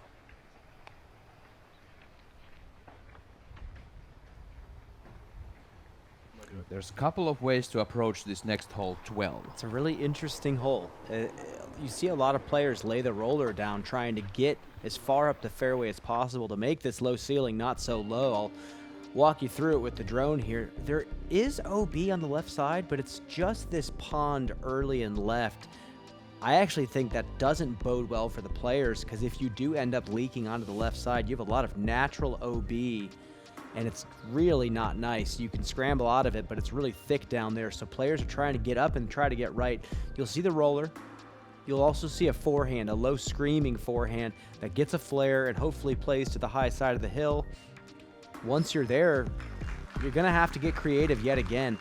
It's not going to be a stock shot up to the basket. A lot of times the players are lower on the hill. They play like a pan forehand, similar to the second shot on 4. But then right next to the basket, as you saw with Robinson, huge drop off on the left side. 183 meters, 600 feet on the dot. Ricky's showing us that smiley face. He's liking it here. Yeah, he's feeling good, and this is as good of an effort in a final day as I've seen from him in quite some time. Again, we talked in 2019. It was his tournament to win, and he showed up and shot the 2 under par to Paul's 10. This is a chance to make everything right. We were talking about this from day one. He was 2 off the lead after the round number 1, and he made it well at the Tampere, those hard conditions. He's now made his way here, lead card, taking the first tee shot on 12.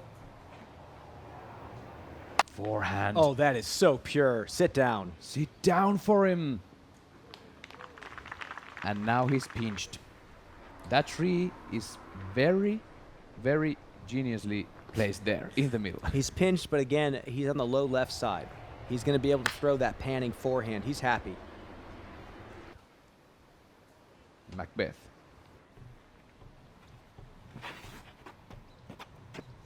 Wide but stable. That's fine. He settles down without any roll whatsoever. If I heard correctly, he said again something about the tee pad slipping under his foot. Yep, I saw the slip, and luckily the release was still solid. Gannon going backhand. Is he throwing the roller? Or is he trying to flex something through there? That, Roller. Out of Gannon Burr. Headed to the left. He misses the rough on the left. So clutch to step up to 12 after just seeing Paul Macbeth slip on the tee pad. Wow. I mean, you can practice that roller off the tee of 12 for years and not being able to do that. It's a tight window. It's a really tight window to lay it down. But players like Niklas love throwing this flip roller. You just don't see it out of Gannon too much. Takes a bit more to the right, bit more angle. Oh, and hits a tree straight up. Doesn't go left, doesn't go right, but that doesn't look like a birdie. No, he's too far down on the hill. I mean, there's something spectacular you can do, but the ceiling is so low if you're throwing from down there.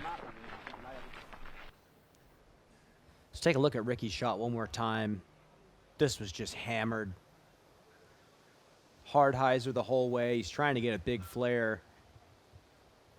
He gets it, but always with that kind of an angle, gets a little roll. I don't think I'd ever called Ricky a tree hugger, but in this moment, I think he should give that tree a hug. That would have rolled down into nothingness. Now he's got an opportunity for birdie.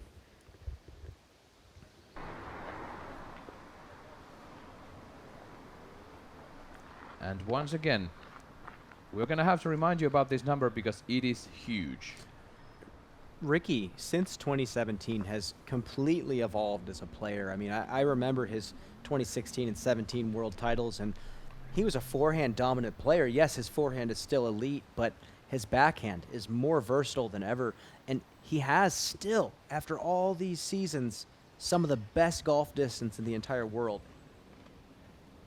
2,583 days. I'm going to lose my words trying to figure out that number. Anttila hitting again something, laying down on the fairway.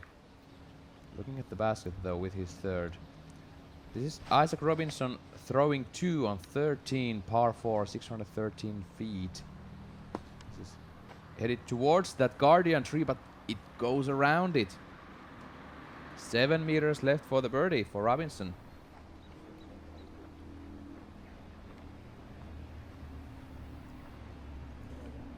Isaac currently sitting at 7 under through 12. Putt to go to 8.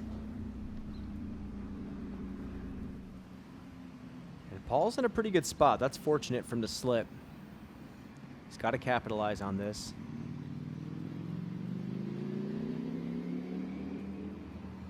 Six down through 11 and still fell back a stroke from when they started.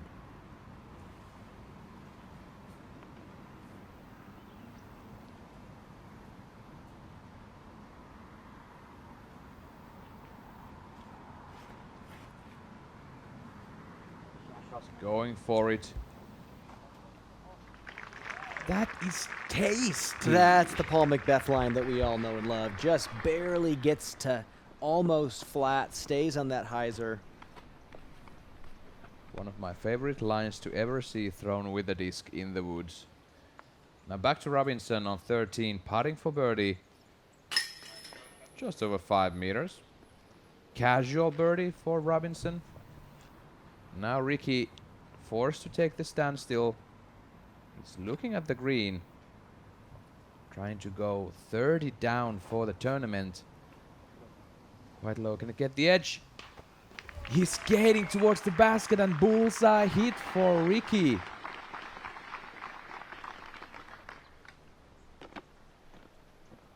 Ryan, that's going to be 7 in a row. Well, you know, I thought he was going to power up on something a little bit slower, but he actually softed something faster because he wanted the wing to catch the ground. Look at that ground play. So nice. Gannon Burr 2 strokes back of Ricky. 4 strokes back is Paul Macbeth. Then Isaac Robinson currently holding the solo 4th position, 24 down for the tournament. Burr wants this up close. This is going high and hyzering to the right, can settle down. On the upslope, maybe a bit obstructed by the tree.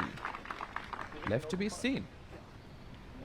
Either way, he's still throwing solid. He doesn't show any grand signs of frustrations or hesitation. Well, he has an opportunity to make another really solid putt, and in regards to momentum, this is big for Gannon. But Ricky just passed him the ball and said, okay, show me what you got. I'm right here behind you. Niklas now on the fairway.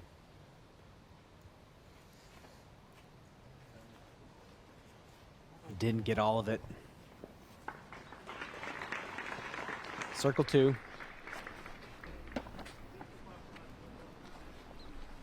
That's going to be the putt for par.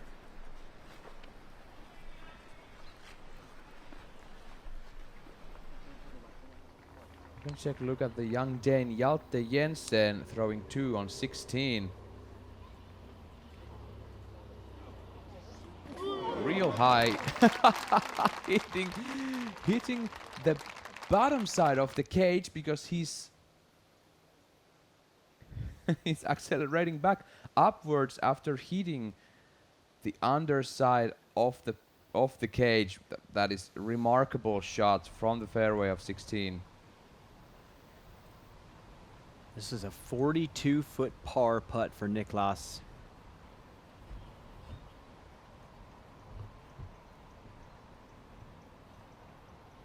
Bogey would really take him out of the hunt.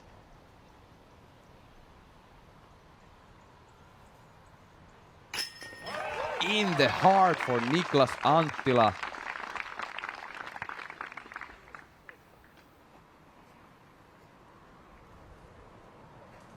Great bounce back after that bogey on 11. He's taking a long putt here on 12 to save the par and stop the bleeding. Gannon Burr. This looks uncomfortable. The ground doesn't look too dry either. See if he can keep his balance. One of the best knee putters in the world. I'd probably pick him out of anybody to make a putt like this. He has the window.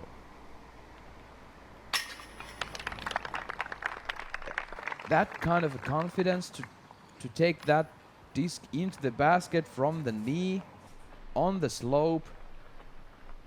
That's top level achievements right there in front of our eyes.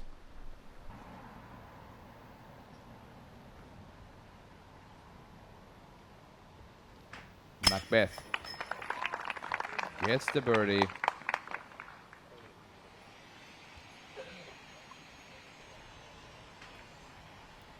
There's still gonna be 2 strokes separating Gannon Buhr and Ricky Wysocki. And Ricky's currently 10 down through 12 holes. We have the best possible conditions at Nokia for somebody to break the course record, the magical 12 down. Think about the modern days. We've seen such a great rounds from many different events. And here we are talking about breaking a course record of 12 down. And this course is relatively unchanged, which I think we heard from Ricky Wysocki after we see this nice shot from Robinson. Ricky said he loves when a course kind of goes unchanged. I think that's why so many people have enjoyed Winthrop Gold as well. Now, speaking of which, here's Ricky on 13, and that's perfect. Having that kind of forehand is perfect on that tee shot. And we have yet to discuss about the hole 16. It has been through some major changes for this year's major. We are not there yet. We have 6 more holes to play in this tournament, and Paul Macbeth is on the tee of 13. 187 in meters. 614 in feet. Takes this forehand wide left and kicks to the right.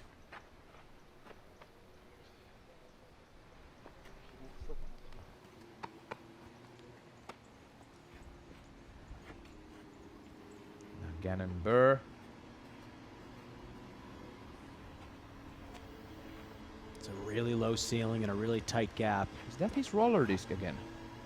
Yep, he's going with the cut roller. Brian. Really aggressive.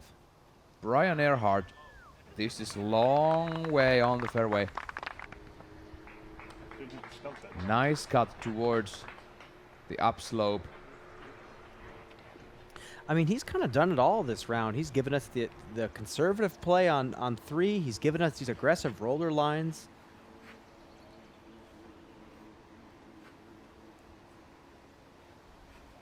He's in control. I think I recognize this disc from Niklas Anttila, the hole 8 at Tampere. And we've seen it some few other places too, but now it betrays Niklas. He hits the tree on the right, settles down on the fairway, but he doesn't get much of a distance at all. If you throw a big shot with a perfect line from where he's at, he can technically get up to the basket for a birdie if he wants it. But it's not easy.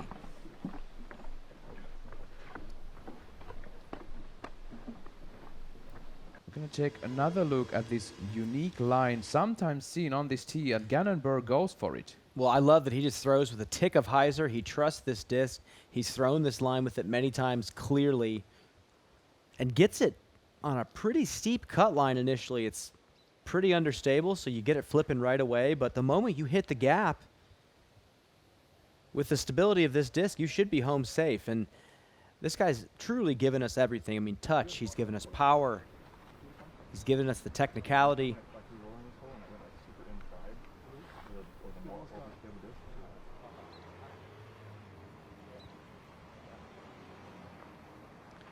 Now Niklas got the big driver in his hand.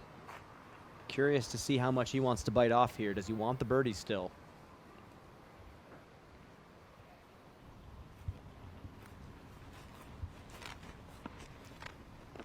He's gotten some great distance shots with that disc. Events past. Misses the trees on the left and gets a skip towards the basket. Somewhere there, yeah. That's a putt from circle 2. I'm not sure if he's going to run that with the slope.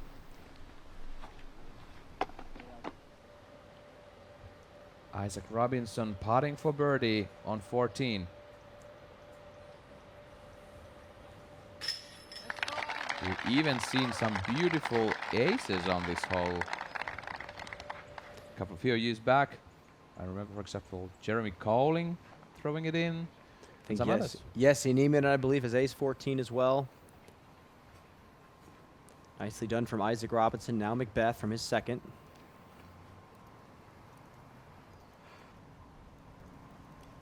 Excuse me, from the tee shot.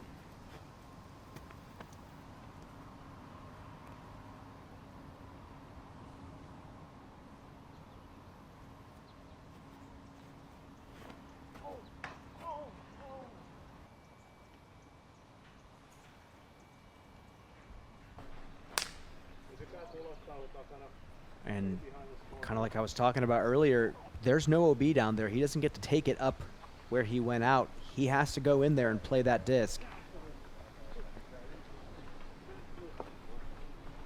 This is the point in the round where you can really start to feel like you're falling behind. Gonna go bounce back to 16 with Kyle Klein.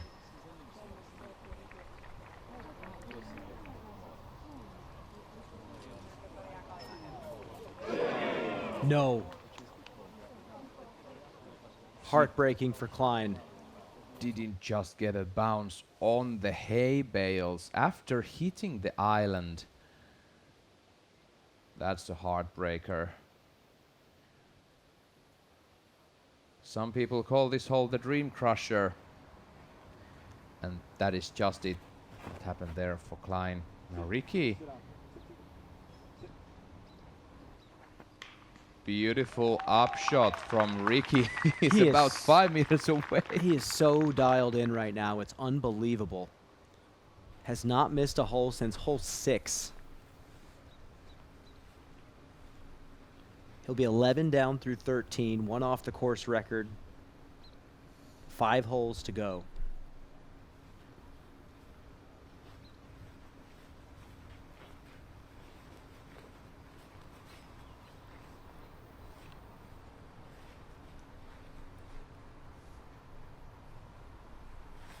Now Macbeth is on the left side after hitting that tree on his second.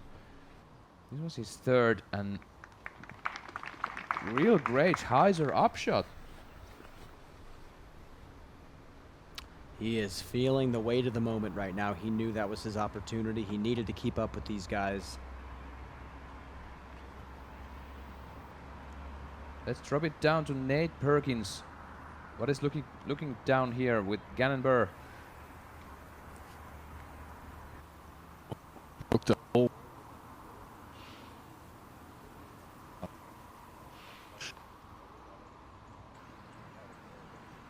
Some connection issues there with Nate Perkins. Reconnecting there as soon as we can. Take a look at this again. Paul Macbeth just struggling with the course now and with the decisions he's making. Just hasn't been crisp today. Some moments of brilliance, but the consistency just wasn't there. Seemed like every birdie was followed up with a par. Some sort of little mistake taking him out of it.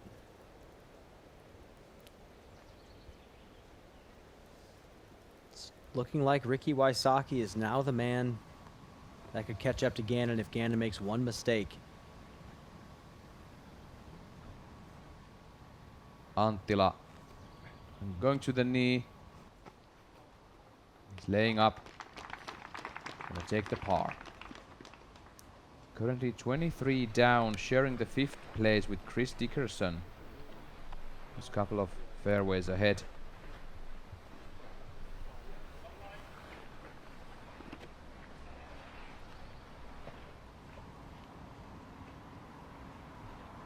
Now Gannon Burr. He has a long look for the birdie, and there is a slope behind the basket that you don't want to fly over.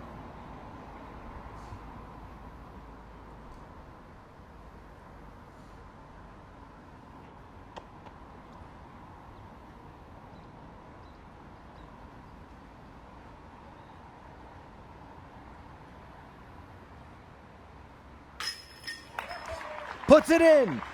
Got it! Marvelous execution from Gannon Burr. Unbelievable clutch factor from Gannon. Hearted. Not even a word about that kicking out or slipping out somewhere. That's gonna stick.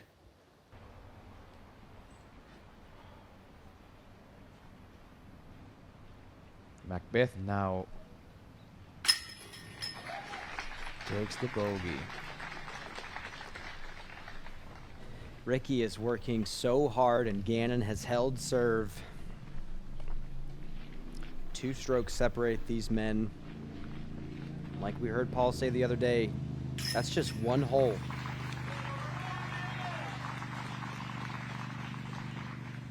Ricky is in the basket, and he takes his 8th birdie in a row. 0 mistakes in 8 holes.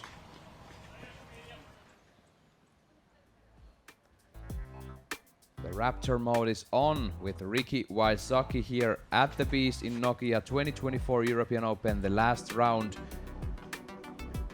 He's advancing swiftly, and we have 5 more holes to go for these lead card players. Here are some highlights from Ricky. It feels like, other than Gannon, this is the man who's putting the most intention behind his shots. It feels like when the disc leaves his hand, he knows where it's going 100% of the time. This is him on 11. Swinging it out of bounds, letting that tail crosswind carry it back to the pin. Everything feels like it's pure out of his hand right now.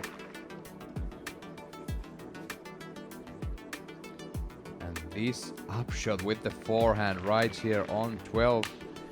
Ricky has been talking to us in those press conferences for many times that another major is something that he's of course going towards, but he seems like he's not putting active pressure on himself to achieve something. He just wants to go forward and wants to learn from every shot he makes. Yeah, you know what? The thing that I've noticed about Ricky as they take this long walk to 14, he's been taking the losses personally this year, and you can see it in his face. He gets gutted when he loses these tournaments, especially coming so close. And we have to remember, Ricky's first major was over a decade ago at the 2011 PDGA Championships in Georgia. Ricky's been at this a long time. How do you keep the competitive stamina that high? How do you keep the fire burning for so long? It takes a special person to do something like this. You can't teach someone to feel that way and take these losses so personally. You know how bad he wants it right now.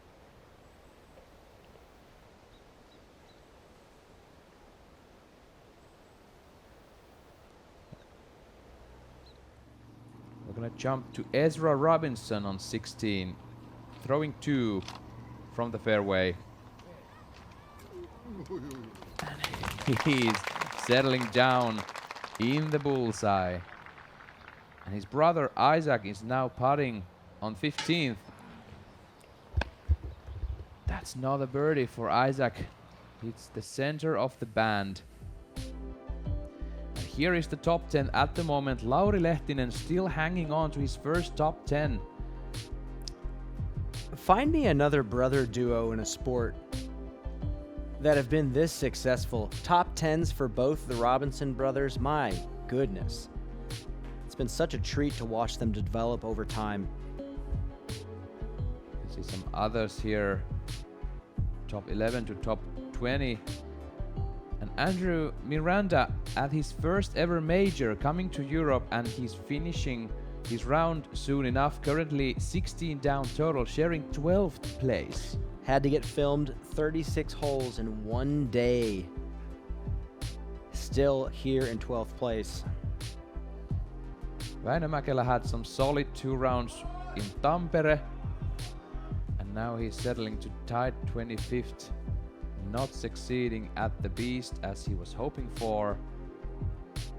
Really big names there down the leaderboard. Simon Lizotte, Jakub Semerad. Sharing the top 30 to top 40 positions.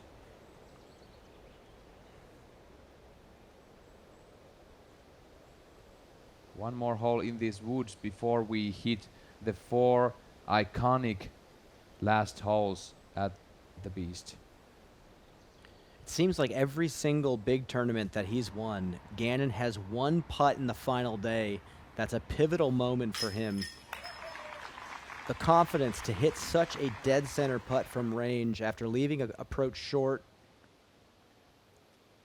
He's kind of dangling the carrot in front of Ricky Wysocki's face and then says, nope, sorry, I'm taking it back. I'm keeping my lead.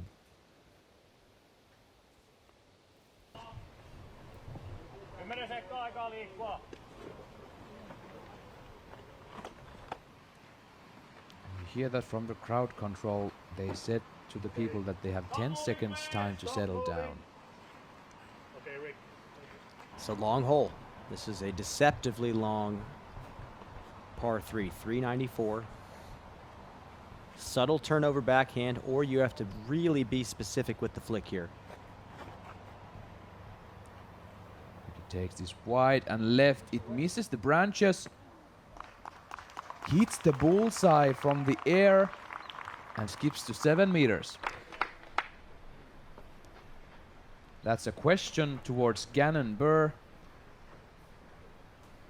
Man, I think Ricky should be leaning on this forehand as much as he possibly can this round. It seems like every single shot with that disc out of his hand has been flawless.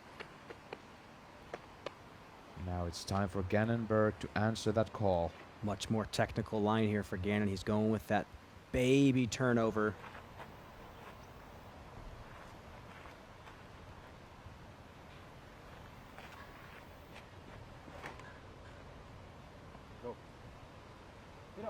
Gets the turn. Yeah. Settles down. 6 meters. That might be even closer than Rick's.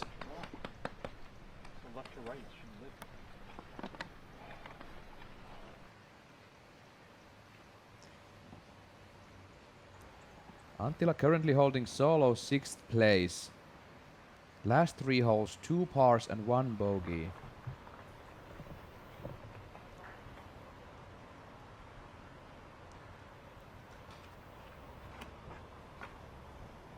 Oh, and he releases this a bit too early, but he gets, yeah, he gets knocked down.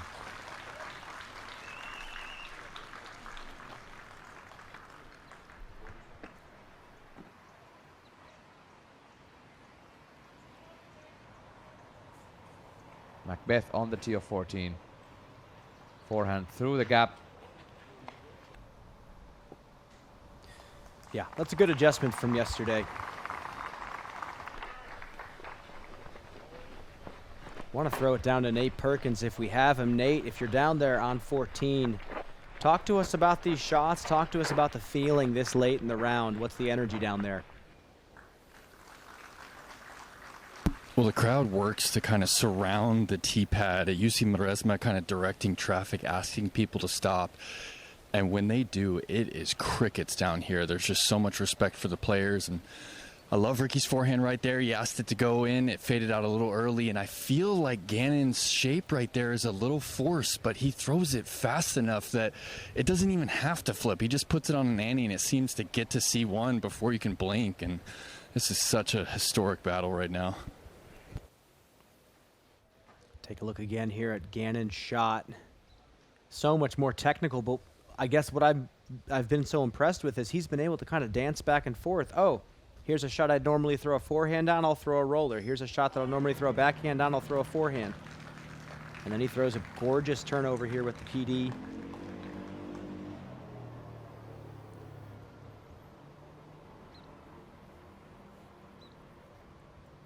Anttila far away from the basket.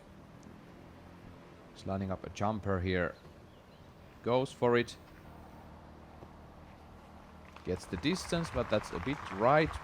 Settling to 1.5 meters from the basket.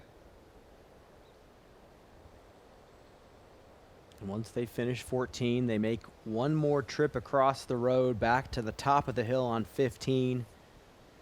And the home stretch begins. Crowd starting to condense themselves to this late section of the course. You can feel the cheers across the field. Macbeth cashing in.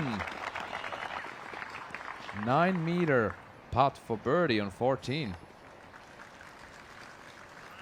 Macbeth currently 7 down through 14 with 1 single bogey. Now Got Gannon Burr for the birdie.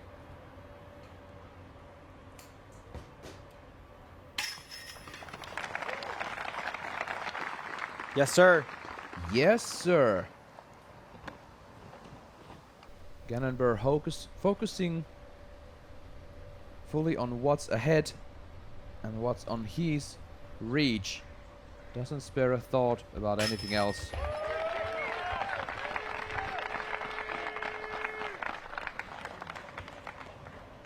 Ricky in the basket.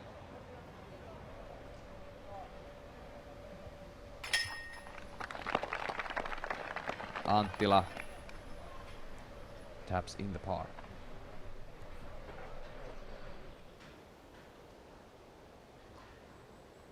And the people are traveling towards the 15th, and all the guys are gonna be out of these last wooded areas of the beast.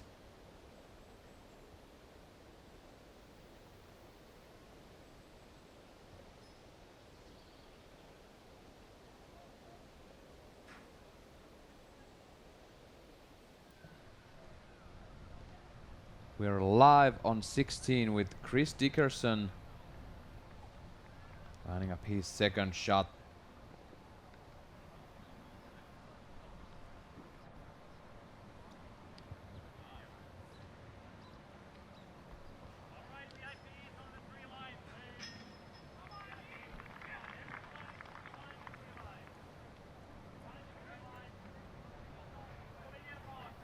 Some small wind.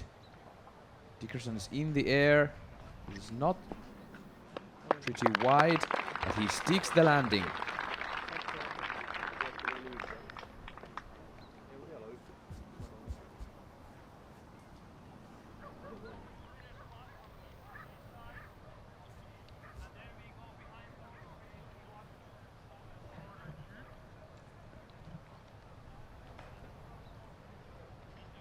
Isaac Robinson throwing to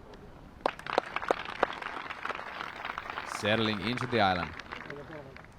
Brian Earhart with me, Esa-Pekka Tupala in the booth.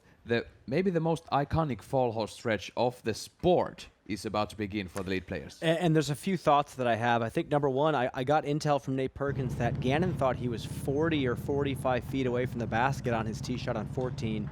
Finds out he's closer, and you see a big sigh of relief from Gannon. That's got to feel good going into 15.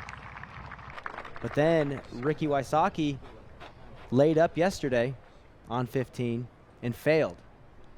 Let's see if he can get up and down and take that three. He's really putting the ball in Gannon's court. Gannon Burr is ready on the tee of 15.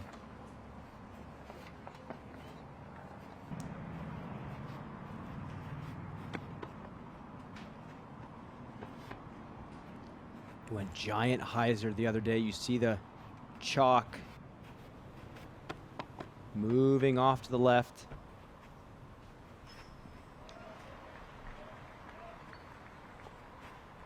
How much does he have to compensate?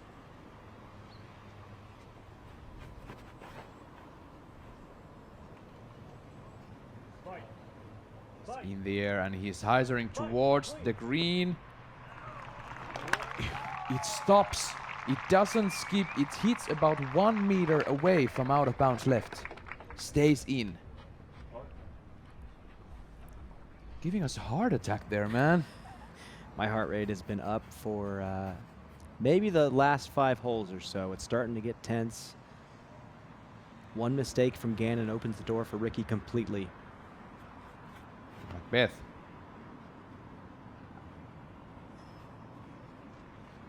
With the low line. And sticks the green about 4 meters away for Paul Macbeth to take the birdie.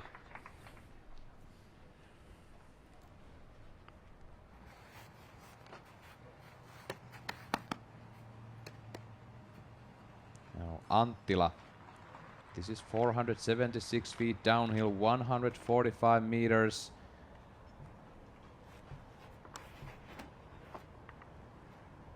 Anttila in the air. Looking great like yesterday. It's hyzering. Circle's edge, there with Gannon's.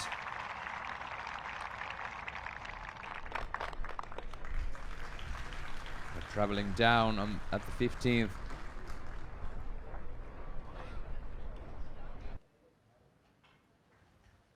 Take a look again here. Look how close this was to the out of bounds. No skip whatsoever. Hits the lush grass. Unbelievable. It's always scary when you see your disc from the top of that hill hyzering left of the basket, but there is more room out there than you think.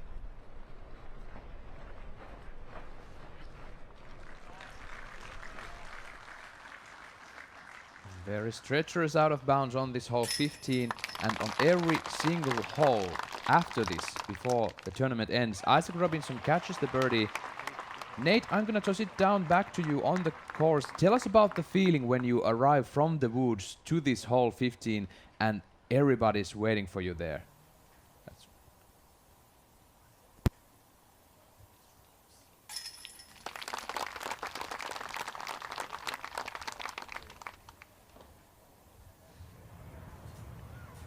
Well, folks, it is officially so that we have too many people following this live on the course, and we don't have any cell at this moment to Nate Perkins. We're gonna get back to him just in a tiny moment. Ricky Wysocki laying up. He's about 4 meters away. Much better than yesterday. Ricky left so short, missed the putt. A really rough moment to kind of a rough day for Ricky. He shot the 10 under, but so many simple mistakes were made. Now he's cleaned up entirely. Gannon with an opportunity to hit a long putt just outside the circle. This would really give him some insurance going into 16. 34 down at this moment for the birdie. Gannon Burr 12 meters away.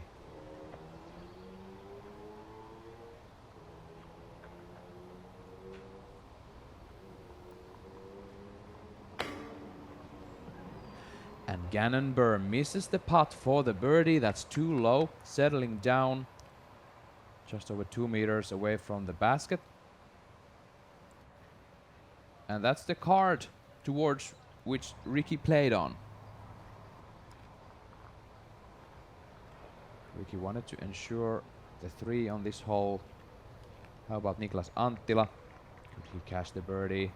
11 meters away. High and wide, not in. Here's what I'm curious about. I'm very curious what Ricky's going to do off the tee. He goes first on 16. If it was the other way around, Ricky could have done something different, but Ricky's going to have to really put pressure on Gannon. He wants Gannon to act first on that second shot.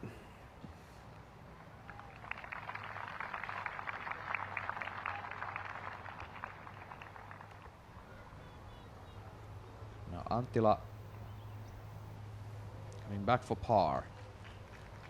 About 6 meters away. In the basket.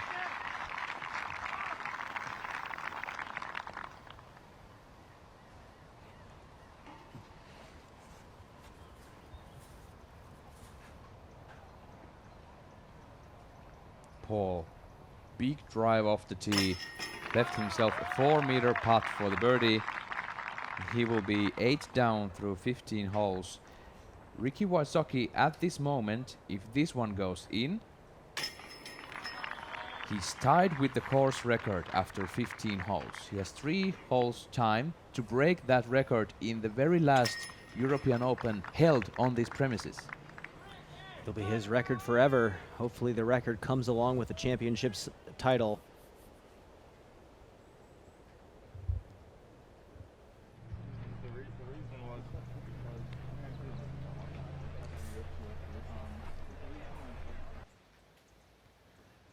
Take a look at this again. Gannon Burr, 12 meters away. The raised basket doesn't give it to him. A little short arm from Gannon, kind of fell back. He didn't like it. That was an opportunity to really make 16 harder to take strokes on him. But now a bogey for Gannon, birdie for Ricky. Evens the score going into 17. Huge par 4 coming up.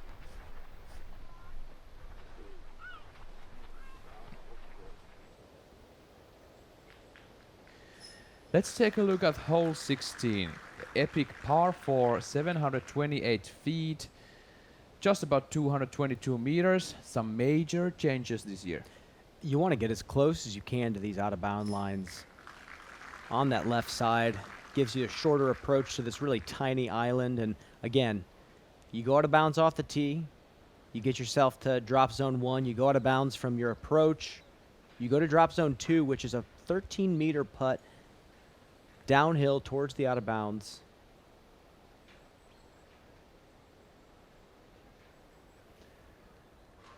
We're gonna take a look at the keys for closing from Brian Earhart, brought to you by blackinkdiscs.com, the premium disc golf store.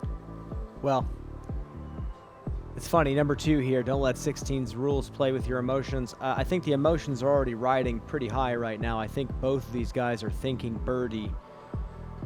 But really, we're coming down to a man with no experience playing this Championship Sunday in competition. We have Ricky, who's been there so many times. We'll see what kind of strategies they implement out here.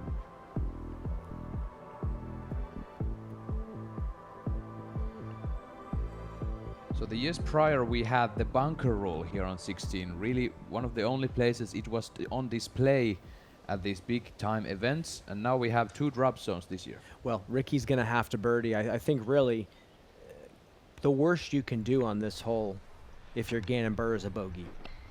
You put your first one in play, conservative hyzer, run the green, you miss it, you get up and down. That's the worst you can do. So Ricky's going to have to take that stroke.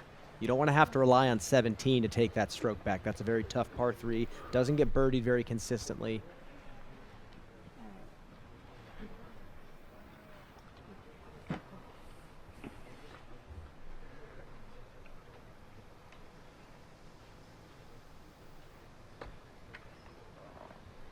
Tense moment right now. Can't even imagine what Gannon Buhr is feeling. Can't even imagine what Ricky Wysocki is feeling.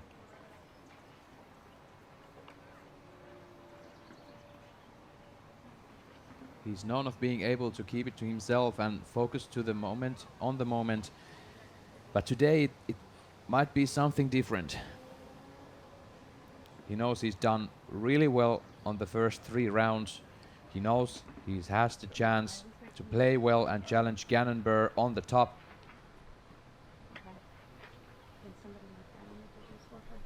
Ricky ended his birdie streak to 9 consecutive birdies from hole 6 to 14 with a par on 15, with a planned par on 15.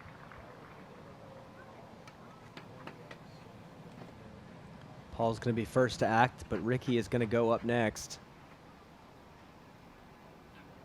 Interested to see how aggressive he chooses to get.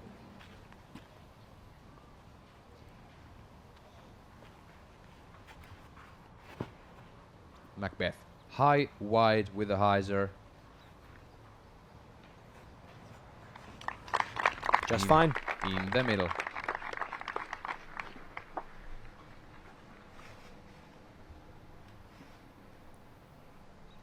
And at this point, Paul knows he is likely out of it at this point, and Ricky is the man with the chance to do it. Ricky is inbounds on the fairway, hits that pole a bit. Not too aggressive for Ricky. He just wanted to put that one in play.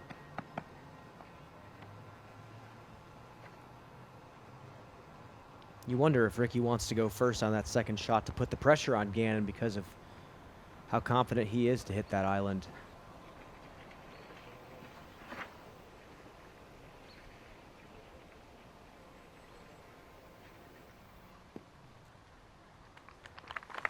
That's the cannon from Gannon. He's on the fairway. Doesn't make a mistake off the tee.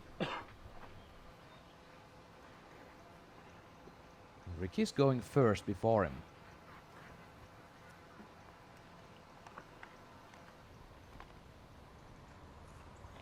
The Crowd favorite Niklas Anttila on the tee of 16.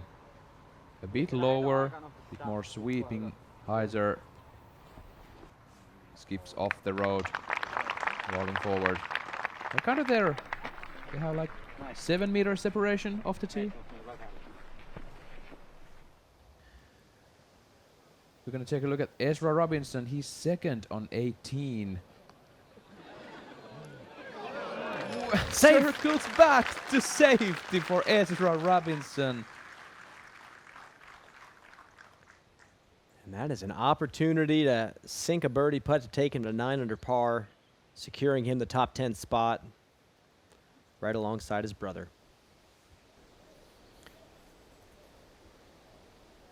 It's a proud day for the Robinson family. They've watched their kids, Michael, their father, pushing them around in a stroller around the disc golf course with their children.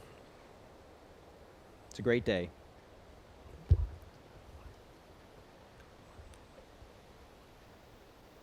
It is a beautiful day at Nokia. The fans have gathered here. There's a bunch of people on the 18th already.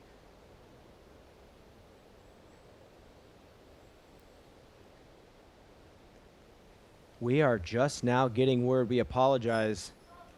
We just got word that Gannon Buhr has received an excessive time violation.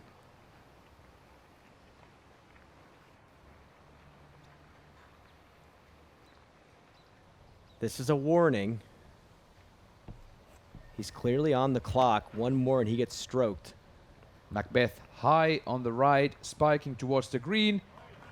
He's in. Bullseye hit for Macbeth. Yeah, that might add pressure to Gannon Buhr big time. Wow. As he steps up to the nerviest approach shot on this course, and Ricky gets to go first. A huge opportunity here. He's telling us, take this wide left enough. And Ricky sticks the island. Wow. Richard Wysocki sticks the island with 2 shots on 16, and he's looking at the birdie.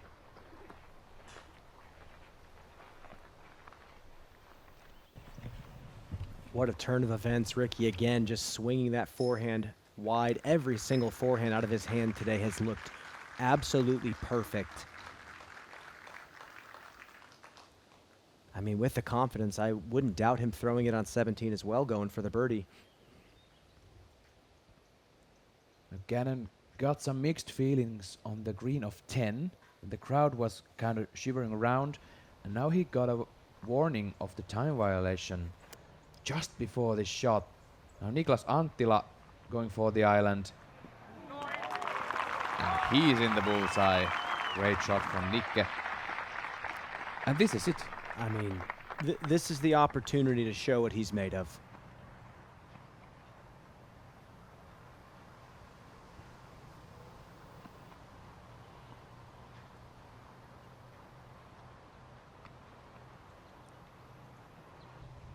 Lining the forehand to the island.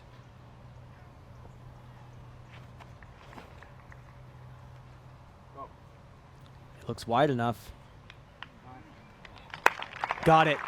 He sticks it. Just outside the bullseye, birdie look for Gannon. That's a champion right there, folks. Disregarding this, the mental setback that he got from the officials. He makes it well. He's on the island. And the crowd starts to move towards holes 17 and 18. This is something that in years past he would have potentially crumbled under. But this year he showed such resilience in these moments, and that's why he's been able to win as much as he has and place in the top 10 as much as he has. Things are not always going to go your way. And now he is inching closer and closer. And depth-wise, looking at the island, he hit the dead center, Brian. Dead center. He wasn't on the line to go out of bounds or jump just over the hay bales. He pinpoint. I mean, I'm thinking about the putt he drilled on 13 as well. Ricky's closer to him. He's going to get a birdie. He knows it. Gannon sticks the circle 2 putt right in the heart. Ricky gets the birdie. There very well could be a swing on 17. Right now, he has the new course record that has never been shot in the 9 years that they've played this tournament. Is he really going to shoot a course record and still lose the championship? You have to call something bittersweet. If there's a hole that's going to give you some stroke swings, this could be 17. I mean, one of the hardest par threes, if not the hardest par three to birdie on the course. And we just got a really special star frame on 16 from the lead card. And really, if we're talking about course records, I think that really solidifies the validity of that course record. He birdied it regardless. He didn't have to play with any of the new rules. He's currently at 13, Gannon at 11. Unbelievable.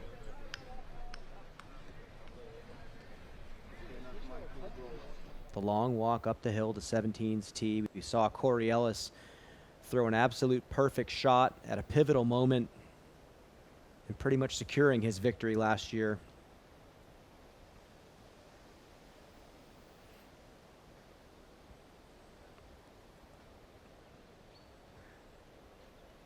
Gannon did not get this hole yesterday. Ricky birdied this hole countless times in his career coming out here to Nokia.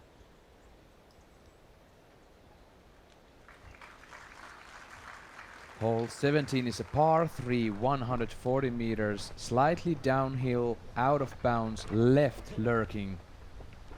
Really close. If you miss your line even a bit, you can hit those trees guarding the left side fairway and roll down out of bounds. The tension is rising. Can it rise even further? I don't know. Oh, it certainly can rise further. Epe. We can get into 18 with a tie ball game. And what happens then? We have 16, 17 and 18 consecutively with sudden death playoffs.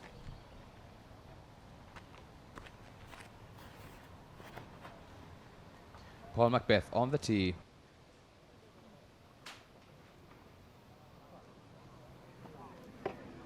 And oh no! Paul is going to be out of bounds with the backhand, putting for par. And that's the tricky part about the backhand. You need it to get down quick. And Ricky trusting that forehand that's worked all day for him. Takes it wide. It's gliding and it's coming back inside. No way. He didn't just stick the bullseye off the tee. I am so curious now to see what Gannon chooses. Does he go forehand? Absolute. He is. Pristine confidence from Ricky Wysocki, showing the line to Gannon Burr. And Gannon needs to answer.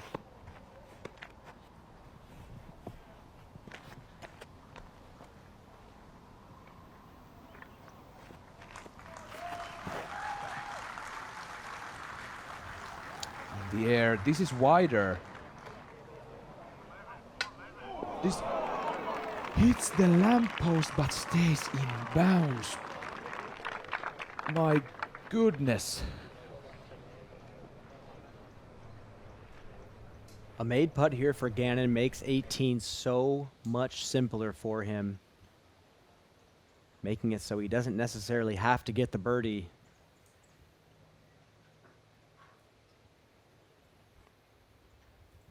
Look at this. Oh my goodness, that would have been right at the edge. We're gonna take a replay look with the Flight Factory drone. Actually, I don't know if that would have stayed in bounds.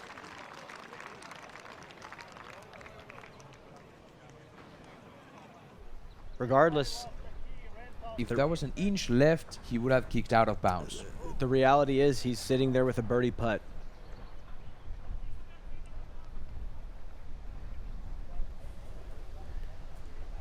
Literal thousands of people packing in to surround the fairway of 18, the green of 17, and watch this man right here. And Gannon Burr can still top previous course record with Ricky, although Ricky is further down that record line. He's parked to be 14 down after 17 holes without a single bogey on his card. Gannon Buhr has that one single bogey. He's currently 11 down, but looking at another birdie.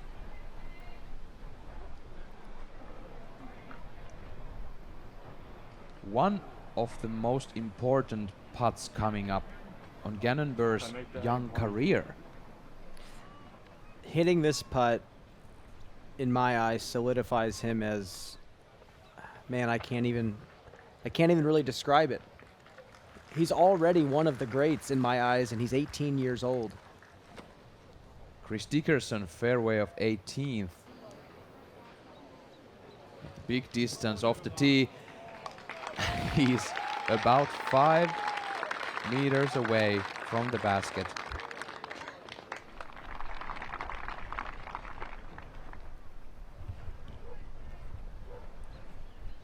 And here we go.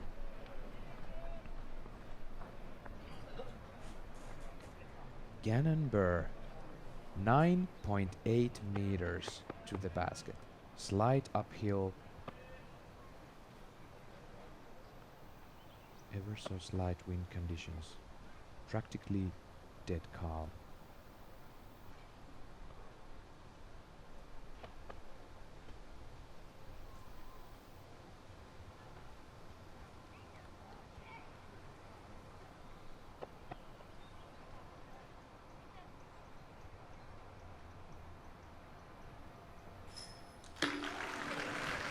Gannon Buhr hits the cage and he rolls out of bounds. He rolls out of bounds, Brian. What did we just watch? And the crowd is scratching their head, holding their head.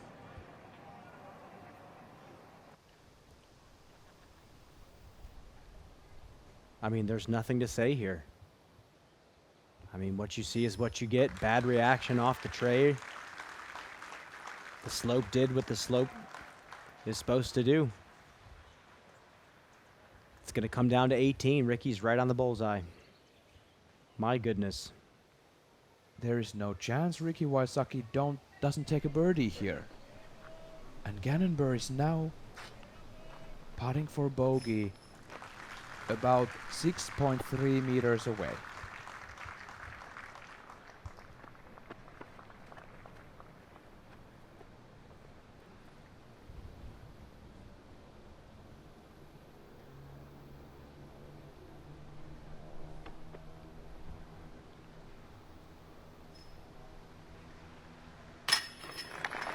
He takes the bogey, and they are tied going to the last hole, 18.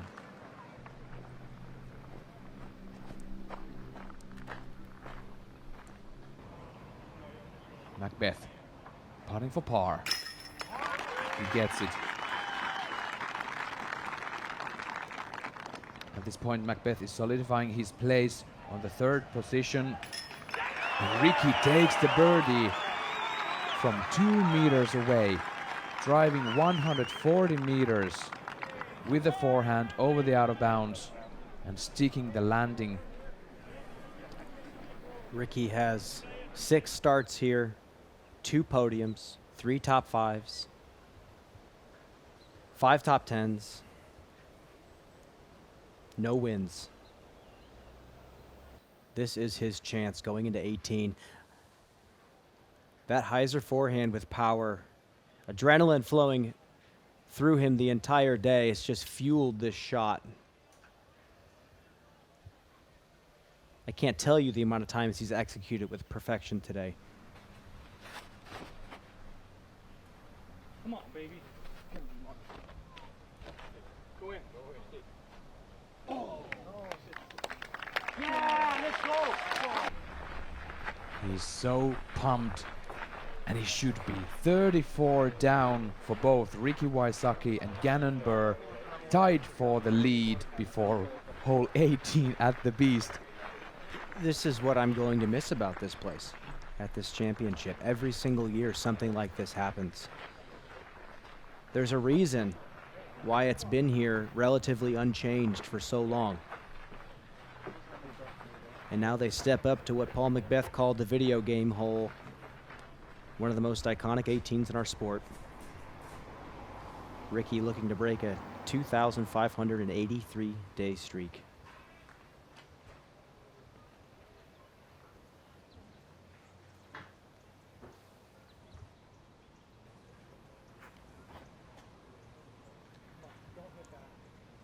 He's in the air. This is low. It skips into the middle of the fairway. He doesn't use any more time that he needs to. He's full of adrenaline, full of confidence. And is Gannon Burr now full of confidence? We will just have to see. Paul Macbeth going with the backhand over the out of bounds right, trying to stick the fairway. Under 1 meter off of Ricky's disc.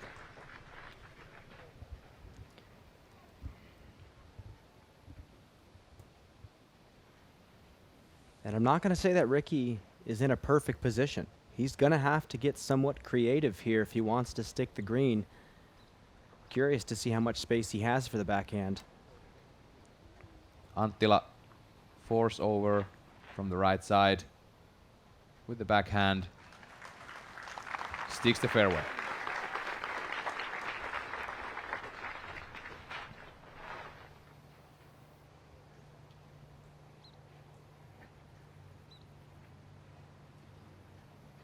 Gannon going backhand, high over the tree line, over the out of bounds. Asking the crowd to stay still. He's going back to the stall line.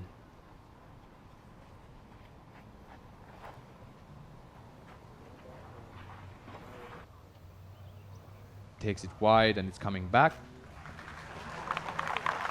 Sticks the fairway. That is perfect positioning for Gannon. This is a wide open angle to the green. That's the benefit of playing that backhand. Talk us through what's facing them on the green. Well, they're tied. Ricky is going to act first before Gannon. Ricky sees Gannon's angle. He's thrown many birdies from there. He knows he's going to have to put one up there, but I'm curious what his angle looks like, or is that tree impeding his stance? Is he going to have to take a forehand? The out of bounds line circling the basket has come inwards year by year. It's such a tight sliver to access the green. Your depth perception gets challenged. Your knowledge of your equipment gets challenged. Everything is so specific. It seems like a stock hyzer, but it's really not. And these guys will tell you that.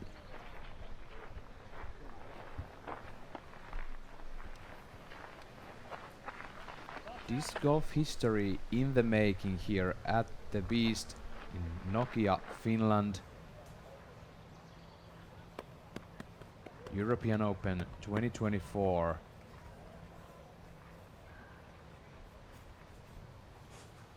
Is about to unravel with these final upshots. Niklas Anttila. Throwing 2.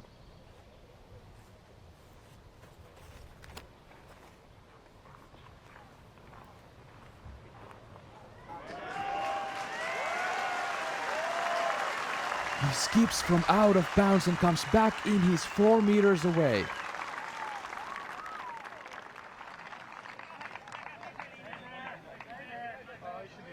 Next up, Richard Wysocki. He's got some space. He's going to have to back up into that tree. Really short run up for Ricky. He's going to have to absolutely smash this with his upper body. He's not going to get much momentum from a run up here. Wonder if he's even going to take a full approach.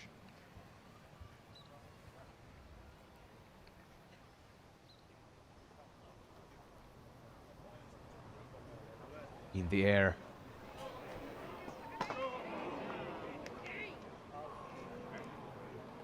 And that's a red flag for Ricky Wysocki. And that's still a sizable putt as well. Gannon now has a choice to make. Do I want to run the birdie or do I want to throw a putter to the top of the hill and force a playoff? And he still could potentially win. And that's the thing. Ricky has to make a big time putt to make the par. If Gannon wants to miss, he has to miss left. He has to access the green and skip out of bounds. Then he has a circle one putt. Take a look at this again. Just pulled it.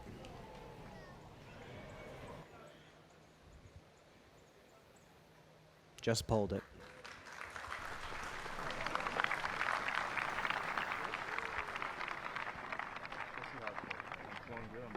No. It just rolled so far back. I think I hit a pole. Look how far up Gannon is compared to the rest of the card. That's the benefit of the backhand. What will he choose? Every single person surrounding this fairway is waiting for Gannon Buhr to make his move. Throwing 2 on 18.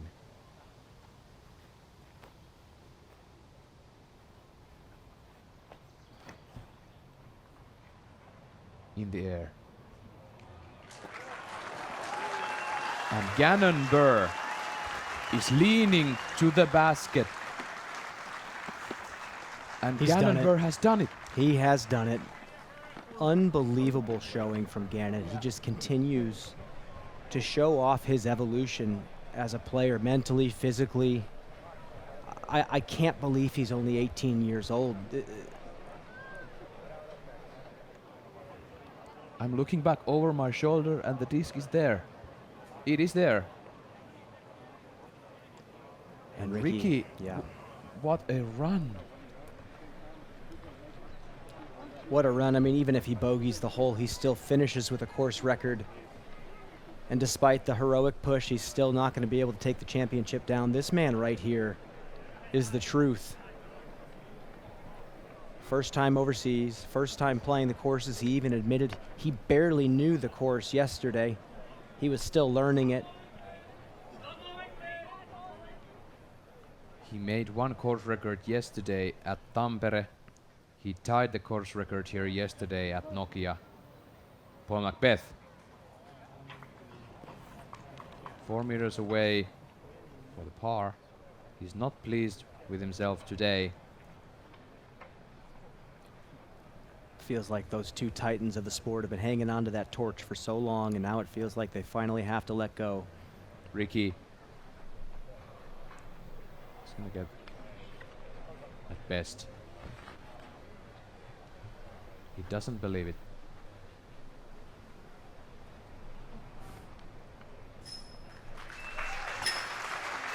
He knew how close he was. He knows how close he came.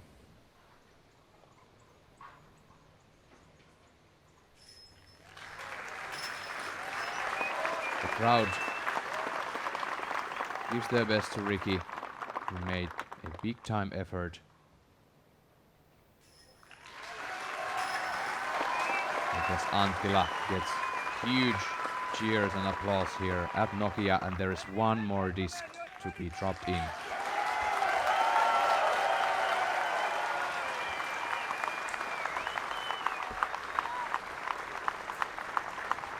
I'm at a loss for words, Epe. I can't believe it.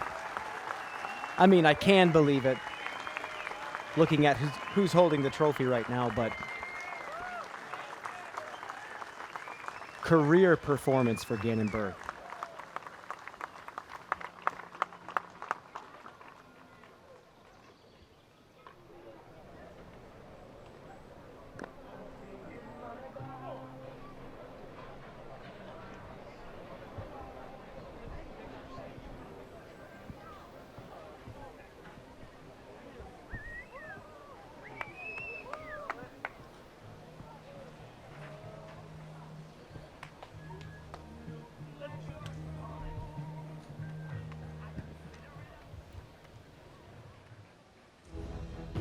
We're gonna see some highlights from Gannon Buhr, your 2024 European Open champion.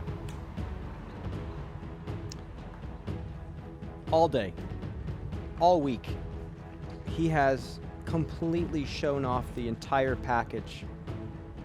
This, on 7, was such a big moment for him. This is the Sunstein winning moment, showing off the touch that he's worked so hard to improve over the years. Huge trust after going bogey on 10, getting rattled one time, closest bullseye of the card on 11. And then this, another pivotal moment on 13. Hearted, circle 2, Ricky, much closer to the basket. He knows it. Ricky was so close for this whole back 9. And Gannon Buhr got a warning of a time violation before this shot right here on 16. He nails it. He's just locked in. He's locked in deeper than anybody else right now. I mean, today, you could say maybe Ricky had it for 17 holes. But this man just isn't letting up. Unreal. And to execute that kind of an upshot under that kind of pressure, we've seen those from Ricky, from Paul, from all the others battling for these events for years, but from Gannon Buhr, you know he has the respect from all the greats in this sport. We've heard Ken Climo speak highly of him, and clearly Ricky and Paul know how good and how much of a one-of-one this man is.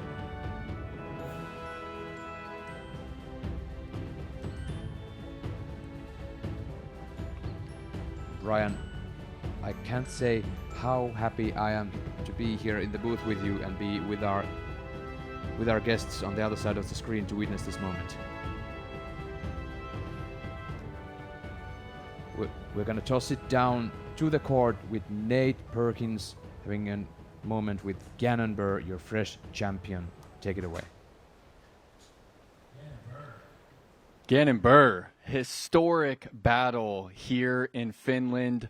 How does it feel to hoist the European Open title? It's unbelievable. I can't even dream about this. It's so crazy that it just happened.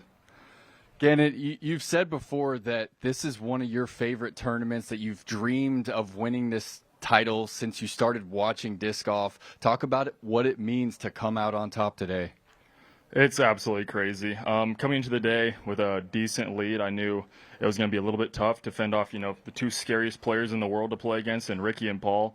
I actually got a 5-stroke lead pretty early on in that round, but had a little bit of an unfortunate roll on 10, maybe too much angle on that shot, but rolled out of bounds and then missed the circle 1 putt coming back, and then proceeded to get a couple more birdies, threw a couple bad shots, and then made that huge putt on 13, I believe it was, death putt, looking straight at a hill after a really bad upshot. And that's just one of those putts that I'm going to be watching for a long time, because that was such a momentum booster in my round. Obviously got 14, put it in bounds on 15, missed the putt, so still missed a couple opportunities down the stretch. I just want to, say hats off to Rick for the incredible battle. It's insane, being 14 under par through 17 holes. Even if the conditions are nice, that's just absolutely crazy. And pushing me to my best, to have to shoot an 11 down was something I didn't think I was going to have to do. But yeah, man, this is such a great feeling. And I want to talk to you about those moments even further, Gannon. Ricky went first on the 16th, absolutely parked it. You had just received a time warning. You step up to your shot. What are those feelings like? You're trying to park that island. There's 5,000 people. What was that moment like for you? Yeah, I think that was one of the holes I knew was going to come down the stretch if I was in contention. And so that's a hole I practiced. That's my number one most practiced hole in this course, and specifically the shot into the green. And something I noted to myself was you have to hang it out further left than you think you do. It almost looks like you throw it OB left, but with the hill and the forehand, it comes in perfectly. With the hay bales, it's skipping into the hay bales, even if I early release it a little bit. And I just told myself to commit to the shot, don't fluff it. That's like the one mistake. And if I do go OB, I still have I'm either tied for a lead or I have a putt for a 1-stroke lead from the drop zone. But to see that one go in bounds was a big relief off of my shoulders. Well, Gannon, I'm going to move forward to hole 17. You had a putt. You bounced off the light pole. It was right at the edge of the circle. Ricky was inside the bullseye. What's going through your mind on that putt? And then what are you thinking when you come up short and it rolls OB? Well, I wasn't thinking. I actually thought I made the putt at first. I thought it was just going to be one of those that squeaks right over the cage and it hit the top of the cage. And it didn't even, if I remember correctly, I don't think it landed on a roller angle, but it kind of flipped up and then started to roll OB. And I mean, that was, I just said to myself, like, there's literally no way that just happened. And, you know, I had such a big lead early on in the round. I can't just choke this away like that. And the amount of, I've never been more nervous in my entire life at a tournament. You know, USDGC doesn't even compare to what just happened here. And so when that happened, I still knew I had to make that comeback putt. That was a very, very important putt to make sure I'm not down one going into 18. And then 18, I've been going pretty aggressive off the tee because it fits my throwing style pretty well. So I just threw PD2 to the landing zone. And then I see Ricky go a B long. And you can't give that guy a chance to push a playoff. I thought about laying it up. That was my first thought that came into my head. And, you know, I was like, I'm only 290. I'm just going to seal the deal here. And I trusted it wide with my MD5 slow disc and just skipped in perfectly. I mean, literally touching the base.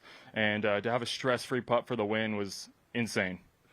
Gannon Buhr, you're 18 years old. You're 19 years old. I'm old. You're old. You're gonna have a drink tonight in Finland or what? You're legal here. You're a United States champion. You're now a European Open champion. I mean, what's next in your career? Got to win the World Championship. That's number one in my mind.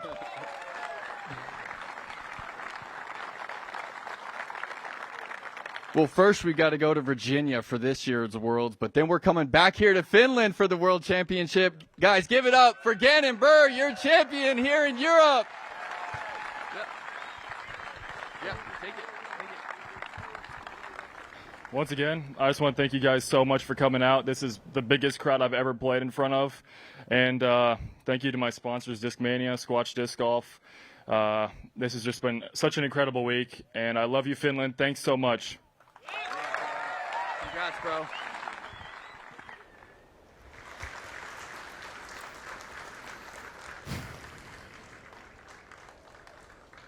It's really hard to trying to describe the emotions and the feelings going on the green of 18 right now.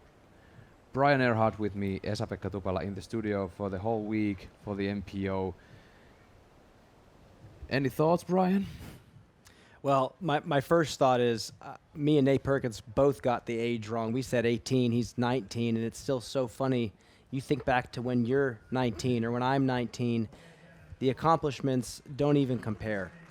He's so far along in his career at the age of 19 that it's hard to even relate in any way, shape, or form. I mean, he's so far ahead of anyone else in the world, let alone his age group. He's going to usher in a new generation of players that see the bar that he's set and is going to continue to set, and they're going to know it's a tall task to become a professional and a champion in this sport now. I'm thrilled. What a victory. The way he made that analysis on 16 on that interview, the shot he practiced the most at the Beast. Gannon's funny. He reminds me of some rock climbers. You hear them talk about climbing up a mountain, and they remember and they visualize every little turn of the thumb, every little turn of the hand, every rock on the wall. He does that out here on the disc golf course. He can recount things that he did in the course tournaments years ago. He's so locked in, so focused on the moment, and that's a special skill. Again, you don't get to teach that to somebody. That's a special one-of-one thing that the best athletes in the world have, and he has that. Just amazing, just amazing. The crowd is gathering to the stage there behind us. It has been an absolutely amazing week. I have no more words. Esa-Pekka Tupala, what a weekend. We got to go to break. We got to take some time to take a breather. I don't even know what we just witnessed. Thank you again so much for tuning in, folks. We'll see you in a second.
Introducing the Ledgestone season finale. 27 unique releases, 2 St. Jude charity collector sets, and much, much more. The show begins July 24th. Visit shopledgestone.com for more information. Pound's the best of the best. It's the quality, the craftsmanship, the vision for what a bag could be. Let's start from the beginning. I didn't choose Pound, I chose Levi. I trusted Levi to make the best bag possible. He's always trying to innovate. He wants it to be perfect. And I think he's the kind of guy that nothing's ever perfect. I trust the product. I trust the people behind the product. At this point, I don't think anyone's disputing that it's the best made bag.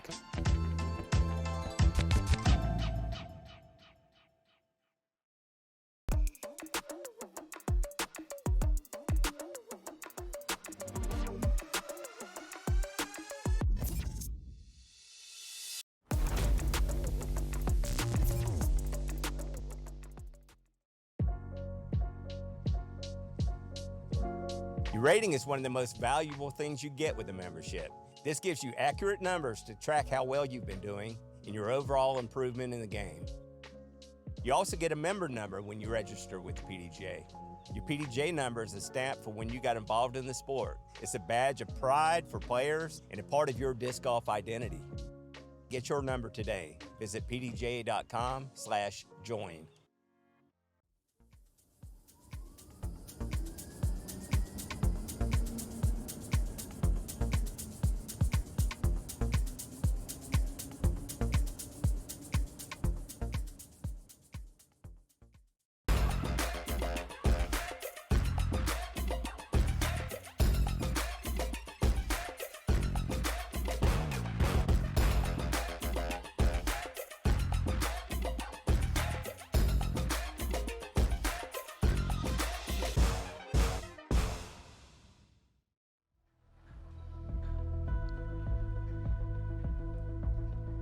Dear viewers at home, I assure you, you want to stick around for this Tournament Central today.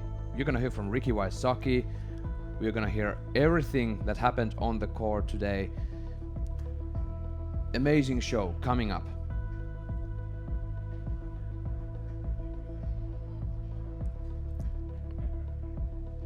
Gannon Buhr signs the basket of 18 after his victory here at Nokia.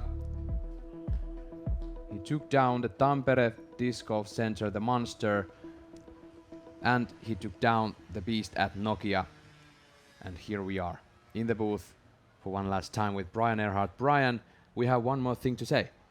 I think we have the shot of the day. Yeah, or one thing to ponder upon. So what will it be? OTB shot of the day. I have to say that Gannon hitting that putt on 13, when that was kind of the door opening moment for Ricky, he shut it real quick in his face. That's going to be my guess. I have either the upshot on 16 or 18. I'm going to take the 18 because that's what solidified it. I'm going to take it. Let's see. OTP shot of today. Final round of the European Open 2024 with the MPO division. What's it going to be?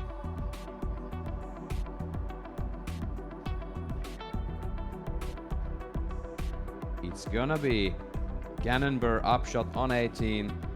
This might be the one and only time I win this battle against Brian Earhart for the shot of today. I have to agree with you, though. We look back at it, and to hear him say that he respects Ricky so much that there's no way he'd ever want to take him to a playoff, just stick it in the bullseye, of course. He had the room to make this shot, make the follow through.